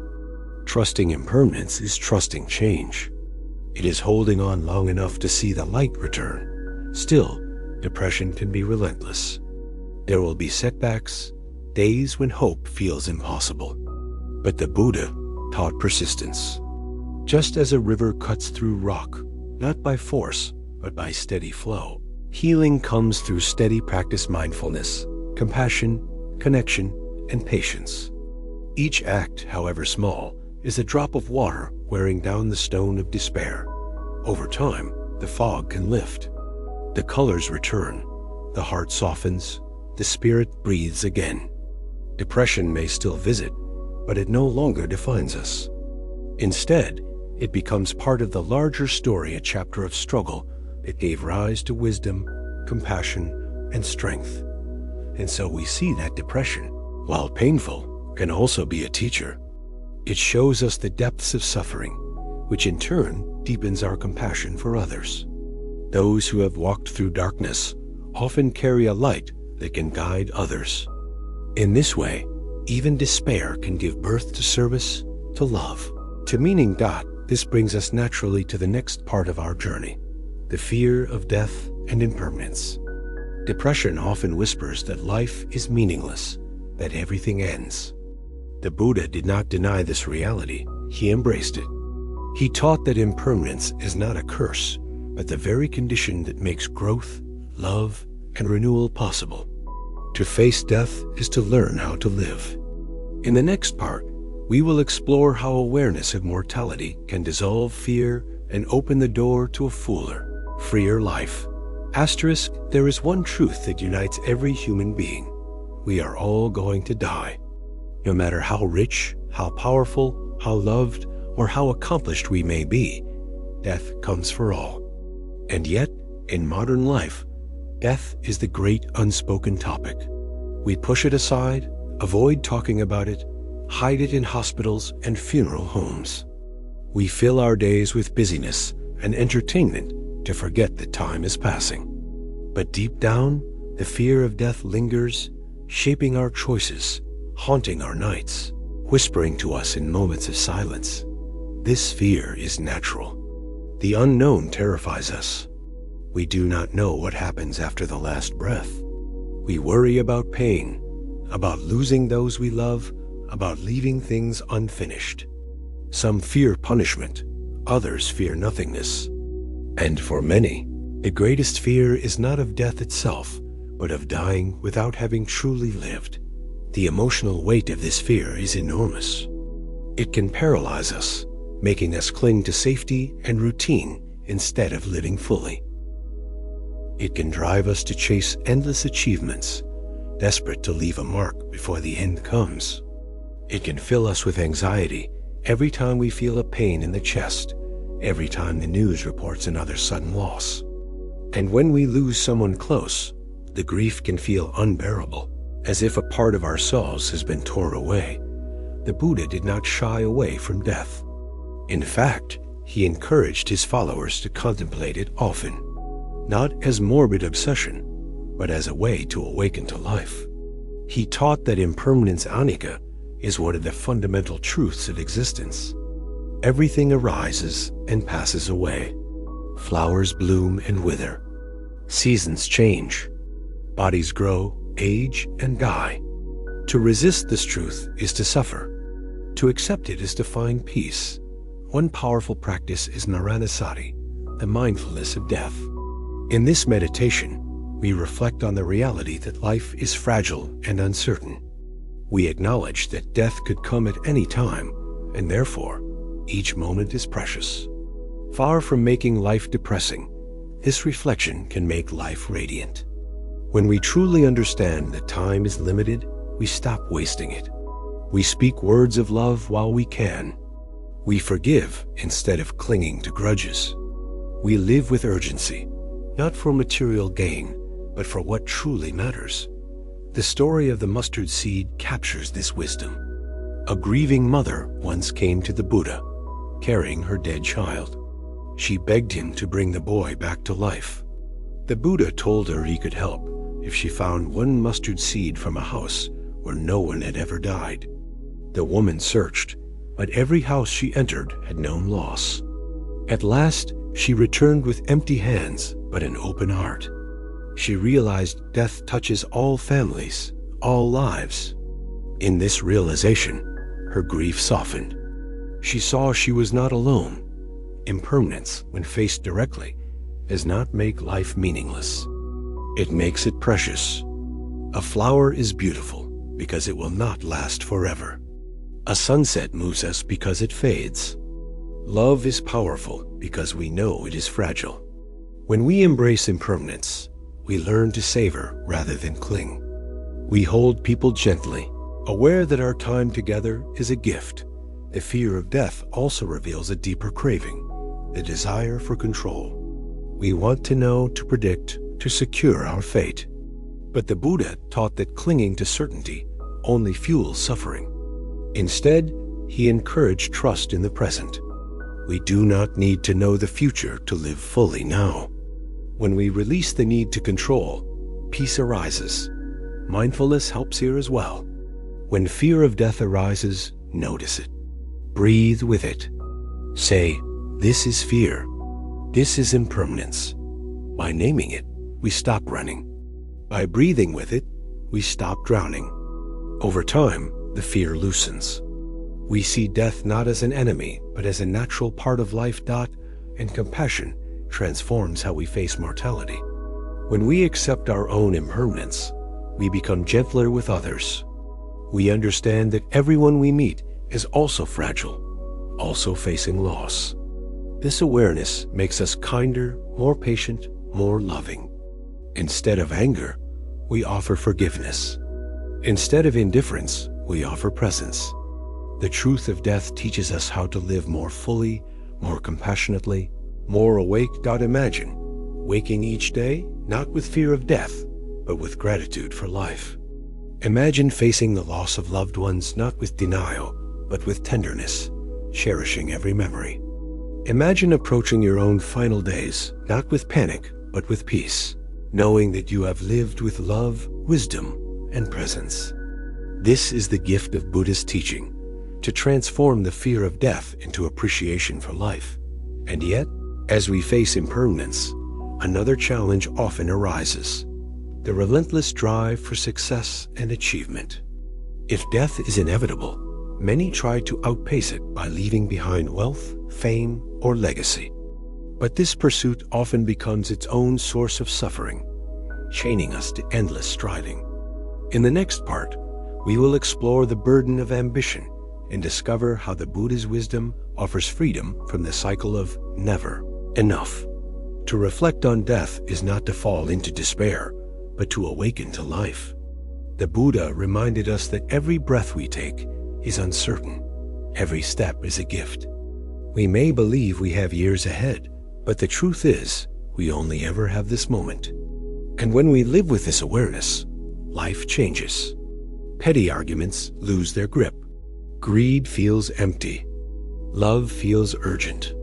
Each day becomes an opportunity to live with meaning, instead of waiting for tomorrow.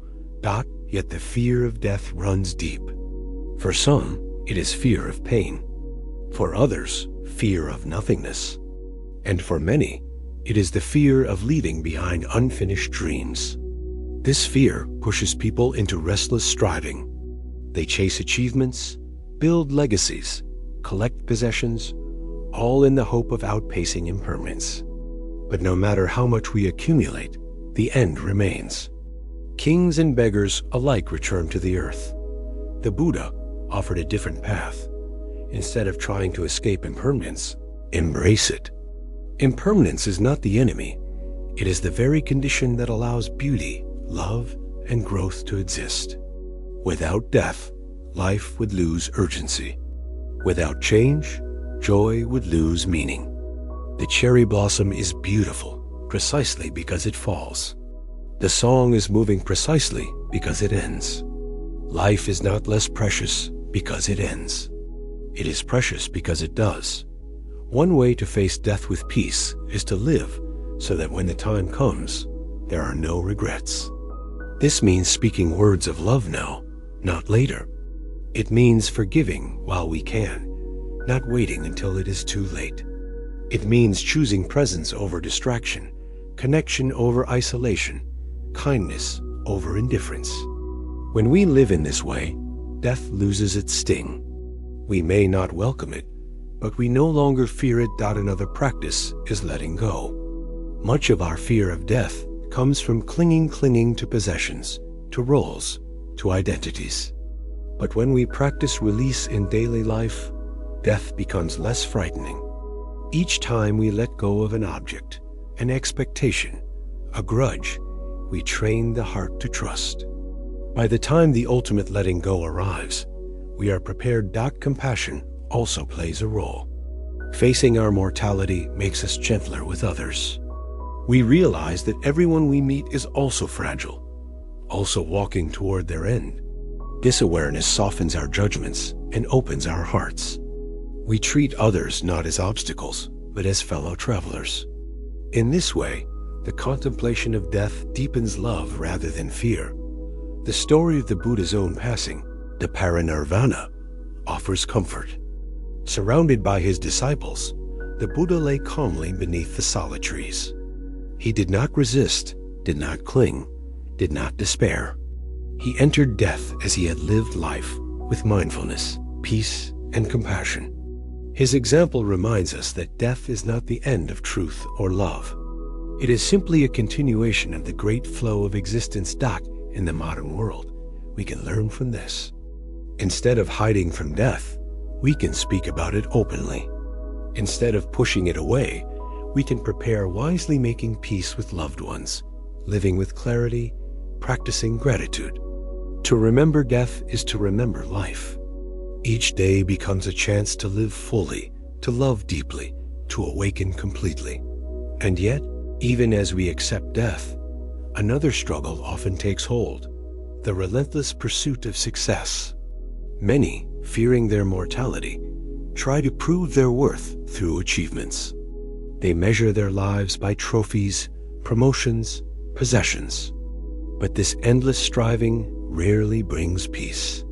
Instead, it leaves people exhausted, anxious, and always chasing the next milestone. In the next part, we will explore this burden of ambition.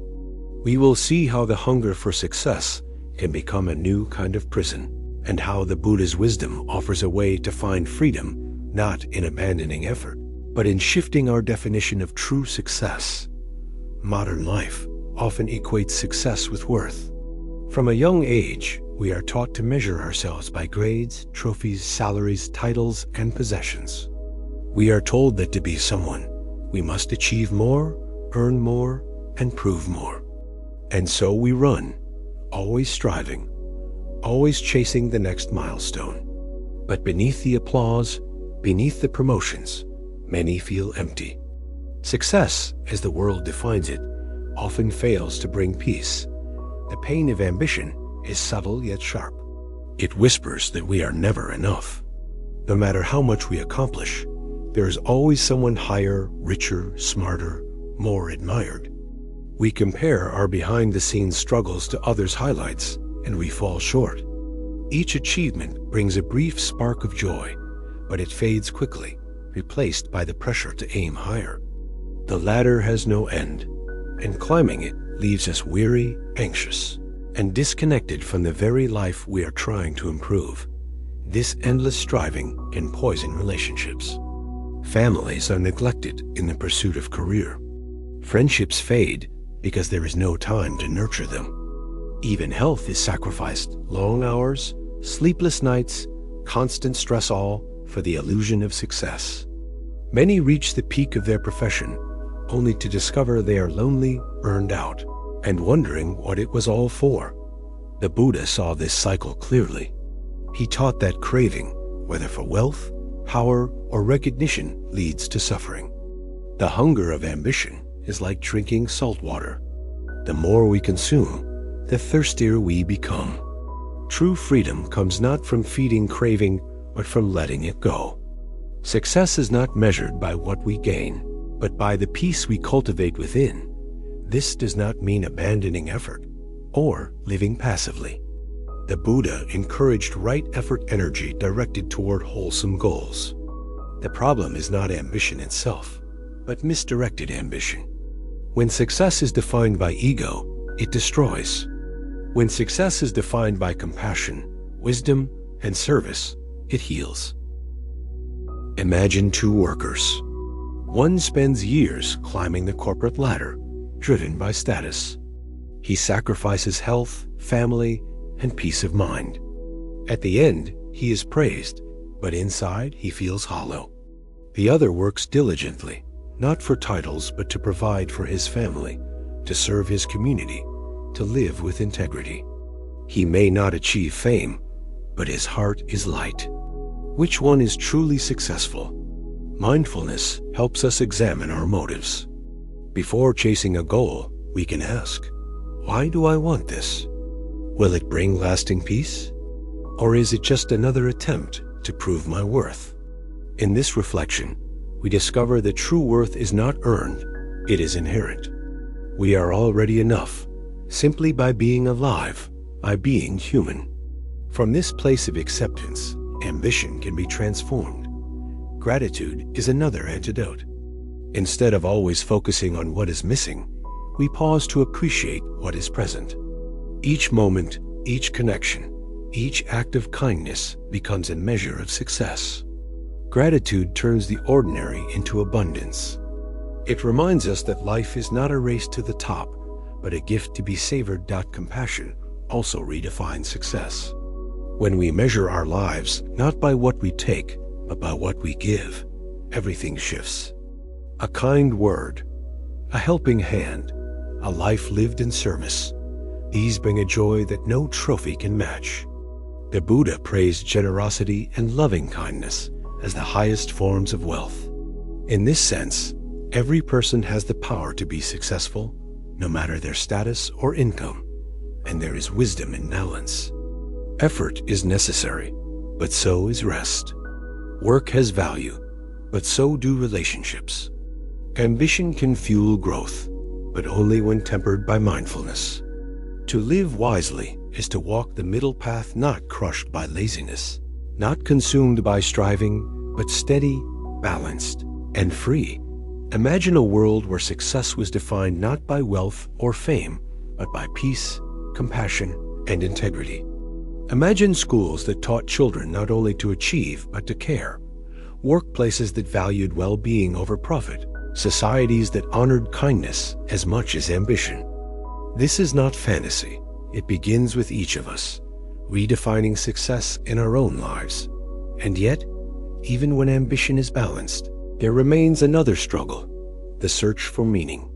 People may achieve goals, build families, even live comfortably, yet still feel a void inside. They ask, what is the purpose of my life? Why am I here? In the next part, we will explore this deepest longing of the human heart, the quest for meaning, and how the Buddha's wisdom offers not abstract answers, but a path of living that makes every moment meaningful. The drive for success often feels like a fire that never goes out. We think that once we reach a certain goal, graduation, promotion, recognition, we will finally rest. But the moment we arrive, the finish line moves. The degree leads to another expectation, the promotion to more pressure, the recognition to new demands. What was once celebrated quickly becomes ordinary, and we are pushed to chase again. This endless cycle leaves us weary and unsatisfied. The Buddha compared this to a wheel that spins endlessly. As long as we crave, the wheel turns. And as long as it turns, we suffer. But if we step off the wheel, if we stop feeding the craving, peace appears. True success is not endless striving, but freedom from the compulsion to strive. It is the ability to enjoy life without needing to prove anything. Many people fear that without ambition, life will lose meaning. But the Buddha's teaching shows the opposite. When we release ego-driven ambition, we gain clarity. We begin to see what truly matters: kindness, compassion, presence, and wisdom. Life becomes simpler, but richer. Work becomes a way to serve, not a way to inflate the self. Relationships become a place to give, not a place to compete. Even the smallest acts take on significance because they are infused with awareness and love. Consider the story of a farmer. He works diligently, not to become wealthy, but to nourish his family and his village. Each seed he plants is an offering, each harvest a blessing. He may never appear in the news, but his life is full of meaning. Contrast this with the businessman who spends decades chasing fortune, only to die with regrets, estranged from family, disconnected from peace. The farmer, though less celebrated, is far more successful. Mindful ambition transforms our lives. Instead of chasing recognition, we pursue growth for its own sake. Instead of competing with others, we compete only with yesterday's self. Instead of defining success by external standards, we define it by inner peace. In this way, ambition becomes not a prison, but a path of growth. Gratitude deepens this transformation. When we pause to notice what we already have: the roof over our heads, the meals that nourish us, the friends who care, we realize how abundant life already is. Gratitude shifts the focus from lack to fullness. It reminds us that the treasure we seek is often already present. Generosity completes the circle. When we use our talents, time, and resources to lift others, we taste a joy far greater than personal achievement. The Buddha called generosity one of the greatest forms of wealth because it enriches both giver and receiver. To live generously is to live successfully, regardless of material status. In this way, the Buddha's wisdom offers a radical redefinition of success. True success is measured not by what we accumulate, but by the peace in our hearts, the compassion in our actions, and the wisdom in our choices. It is not about how high we climb, but how deeply we love. And yet, even when success is redefined, another question remains: what is the ultimate meaning of life? If wealth, fame, and ambition cannot satisfy the heart, what can? Many people, even after achieving balance, still feel an emptiness, a longing for something greater. They ask, why am I here? What is the purpose of my existence? This longing is not a failure. It is the deepest call of the human spirit. In the next part, we will explore this quest for meaning. We will see how the Buddhist path does not give abstract theories, but practical guidance. We will discover how every breath, every act, every step can be infused with meaning, turning ordinary life into a sacred journey. After chasing wealth, success, and recognition, after struggling with stress, anger, loneliness, and despair, many people eventually arrive at the deepest question of all. What is the meaning of my life? This question arises not in moments of triumph, but often in silence late at night, when the noise of the world has faded, or in times of loss, when old certainties collapse. It is the question that lingers in the heart, waiting for an answer that possessions and accomplishments cannot provide. The pain of meaninglessness is profound. A person may seem to have it all: a good career, a family, comfort, security, yet still feel a haunting emptiness. The routines of daily life begin to feel mechanical, as if one is simply moving through the motions. Days blur into weeks, weeks into years, and the soul whispers, is this all there is? This existential ache can be heavier than any physical burden, because it touches the very core of our being. In modern society, this search for meaning is often buried under distractions. We numb the ache with television, endless scrolling, shopping, or busyness. For a while, it works. But when the noise stops, the question returns. And the longer we avoid it, the deeper the restlessness grows. It is like thirst that cannot be quenched by anything but pure water. The Buddha addressed this longing directly. His teaching was not abstract philosophy, but a practical path to purpose. He showed that meaning is not found in external achievements, but in how we live each moment. The meaning of life is not a secret to be discovered one day. It is a practice to be lived here and now. One way the Buddha answered this question was through the Four Noble Truths. Life contains suffering, yes, but it also contains the possibility of liberation. To walk the path of awareness, compassion, and wisdom is to give life meaning. Every act of mindfulness transforms routine into presence. Every act of kindness transforms existence into connection. Every act of letting go transforms fear into freedom. Another way to see meaning is through service. The Buddha lived not for himself, but for the liberation of all beings. He taught that when we live with compassion, our lives gain purpose beyond personal gain. Helping a child learn, comforting a friend in grief, offering food to the hungry, these small acts ripple outward in ways we cannot measure. In this way, meaning is not found in grand gestures, but in everyday compassion. Still, the question of why we are here often feels larger than daily practice. The Buddha responded to this by pointing us to impermanence. We are here, he said, for only a short time. To cling to the idea of an eternal, unchanging self is an illusion. But to awaken to the truth of impermanence is to awaken to life itself. We do not need to know a cosmic why. It is enough to live with awareness, to love fully, and to walk with compassion. That is meaning enough. Mindfulness reveals that meaning is woven into even the smallest acts. Washing dishes, drinking tea, walking down the street, all become sacred when done with full awareness. A life of meaning is not a life of extraordinary moments, but of ordinary moments lived extraordinarily. Gratitude deepens this sense. When we pause to appreciate the gift of breath, the warmth of sunlight, the presence of loved ones, we see that meaning is already here.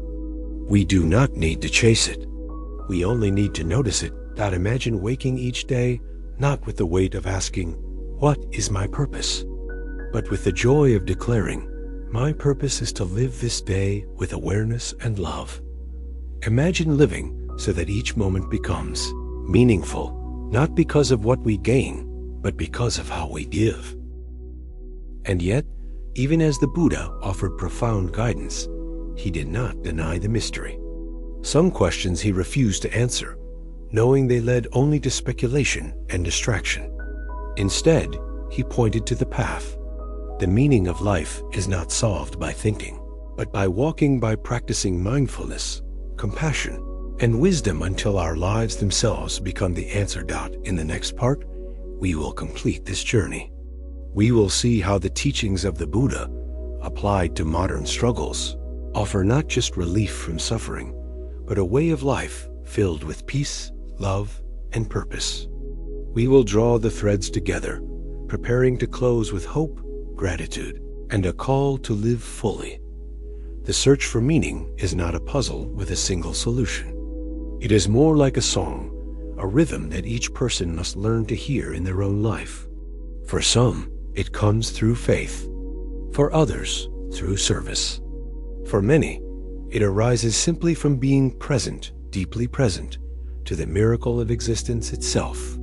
The Buddha did not demand that we adopt one definition of meaning. Instead, he invited us to walk a path where meaning unfolds naturally, step by step, breath by breath. When we live with mindfulness, life itself becomes meaningful. The taste of a meal, the sound of laughter, the warmth of a hand in ours, all of these are no longer ordinary. They are infused with awareness, and therefore with meaning. When we practice compassion, our lives touch others. A smile given to a stranger, a word of encouragement, an act of kindness, all of these create ripples we may never see, but that carry significance far beyond ourselves. The Buddha often used the image of a lamp. One lamp can light many others without losing its own flame. So it is with our lives. Each act of kindness, each moment of awareness, each offering of love lights another lamp. And in this way, even a simple life becomes radiant with meaning. The fear that life is meaningless often comes from forgetting our interconnectedness. We imagine ourselves as isolated, small, and insignificant. But the truth is, we are woven into the great web of life. Every breath we take is given by the trees. Every meal we eat is the work of countless hands. Every smile we share shapes the hearts of others. When we remember this, we see that meaning is not something we invent. It is something we are already part of. Still, there will be days of doubt, when the question returns, heavy and insistent. On those days, the Buddha's advice is simple. Return to the path. Practice mindfulness. Practice compassion. Practice letting go. Meaning is not found in distant answers, but in lived presence. And the more we walk, the clearer the path becomes. Imagine living a life where you no longer feel the need to prove your worth. Imagine waking each morning not with dread, but with gratitude. Imagine facing hardship not with despair, but courage, knowing that even suffering can deepen compassion.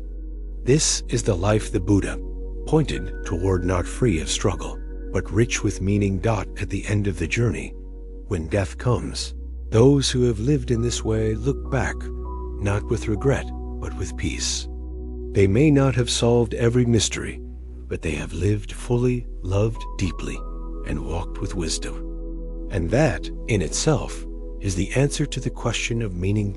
As we close, let us gather all we have explored: stress, money, relationships, anxiety, anger, loneliness, depression, fear of death, ambition, and meaning. These are the struggles of modern life, but they are also the struggles of every age. The Buddha's wisdom shines across time because it addresses the heart directly. It tells us that suffering is real, but so is liberation. It shows us that peace is possible, here and now, in this very breath. And so, the journey does not end here. The path continues with each step you take, each act of mindfulness, each gesture of compassion, each moment of gratitude is part of that journey. The meaning of life is not waiting somewhere far away. It is unfolding right now. As you live with awareness and love, in this way, the Buddha's teachings are not only ancient wisdom, but living truth. They are not meant for monasteries alone, but for kitchens, offices, hospitals, schools, for every place where human hearts beat. If we live with awareness, compassion, and wisdom, then no matter where we are already on the path. And so, let us walk forward with hope. Let us breathe with gratitude. Let us love deeply, forgive quickly, and live fully. For in doing so, we answer the question of meaning not with words, but with life itself. We have walked together through the great struggles of modern life: stress that steals peace, the chase for money that leaves us restless, the complexity of relationships, the weight of anxiety, the fire of anger, the ache of loneliness, the shadows of depression, the fear of death, the burden of ambition, and the search for meaning. Each of these struggles is real. Each has touched countless lives. Perhaps you have felt them all in some form. Perhaps you carry some even now. But the journey we have taken shows us something essential. Suffering is not the end of the story. The Buddha's teachings remind us that suffering is the doorway to wisdom. Every pain, every loss, every fear holds within it the seed of awakening. Stress can teach us presence. Money can teach us balance. Relationships can teach us compassion. Anxiety can teach us trust. Anger can teach us patience. Loneliness can teach us connection. Depression can teach us resilience. Death can teach us gratitude. Ambition can teach us humility. And the search for meaning can teach us to live fully, here and now. You do not need to be perfect to walk this path. You do not need to renounce the world or solve every mystery. You only need to begin with one breath of mindfulness, one act of kindness, one moment of letting go. These small steps are powerful. They carry you toward peace, toward freedom, toward a life that feels whole. Imagine what your days could look like if you carried even a fraction of these teachings into them. Imagine meeting stress with calm, money with wisdom, relationships with compassion. Imagine walking through anxiety with courage, facing anger with patience, and sitting with loneliness without fear. Imagine holding depression with tenderness, accepting death with peace, balancing ambition with gratitude, and living each day with meaning. This is not a dream. It is the possibility waiting in your own heart. And so, as we close, let this not be the end of the journey, but the beginning. The Buddha's path is not a theory to study. It is a way to live. Take these teachings with you into your home, your work, your relationships, your quiet moments. Let them guide your breath, your words, your choices. Let them remind you that no matter how heavy life feels, there is always a way through. The world does not need more perfection. It needs more presence. It needs more compassion. It needs more people willing to live with awareness and love. That person can be you. So breathe. Be gentle with yourself. Take one step, then another. And trust that with each mindful breath, each compassionate act, each moment of gratitude, you are already walking the path of freedom. May you be happy. May you be safe. May you be free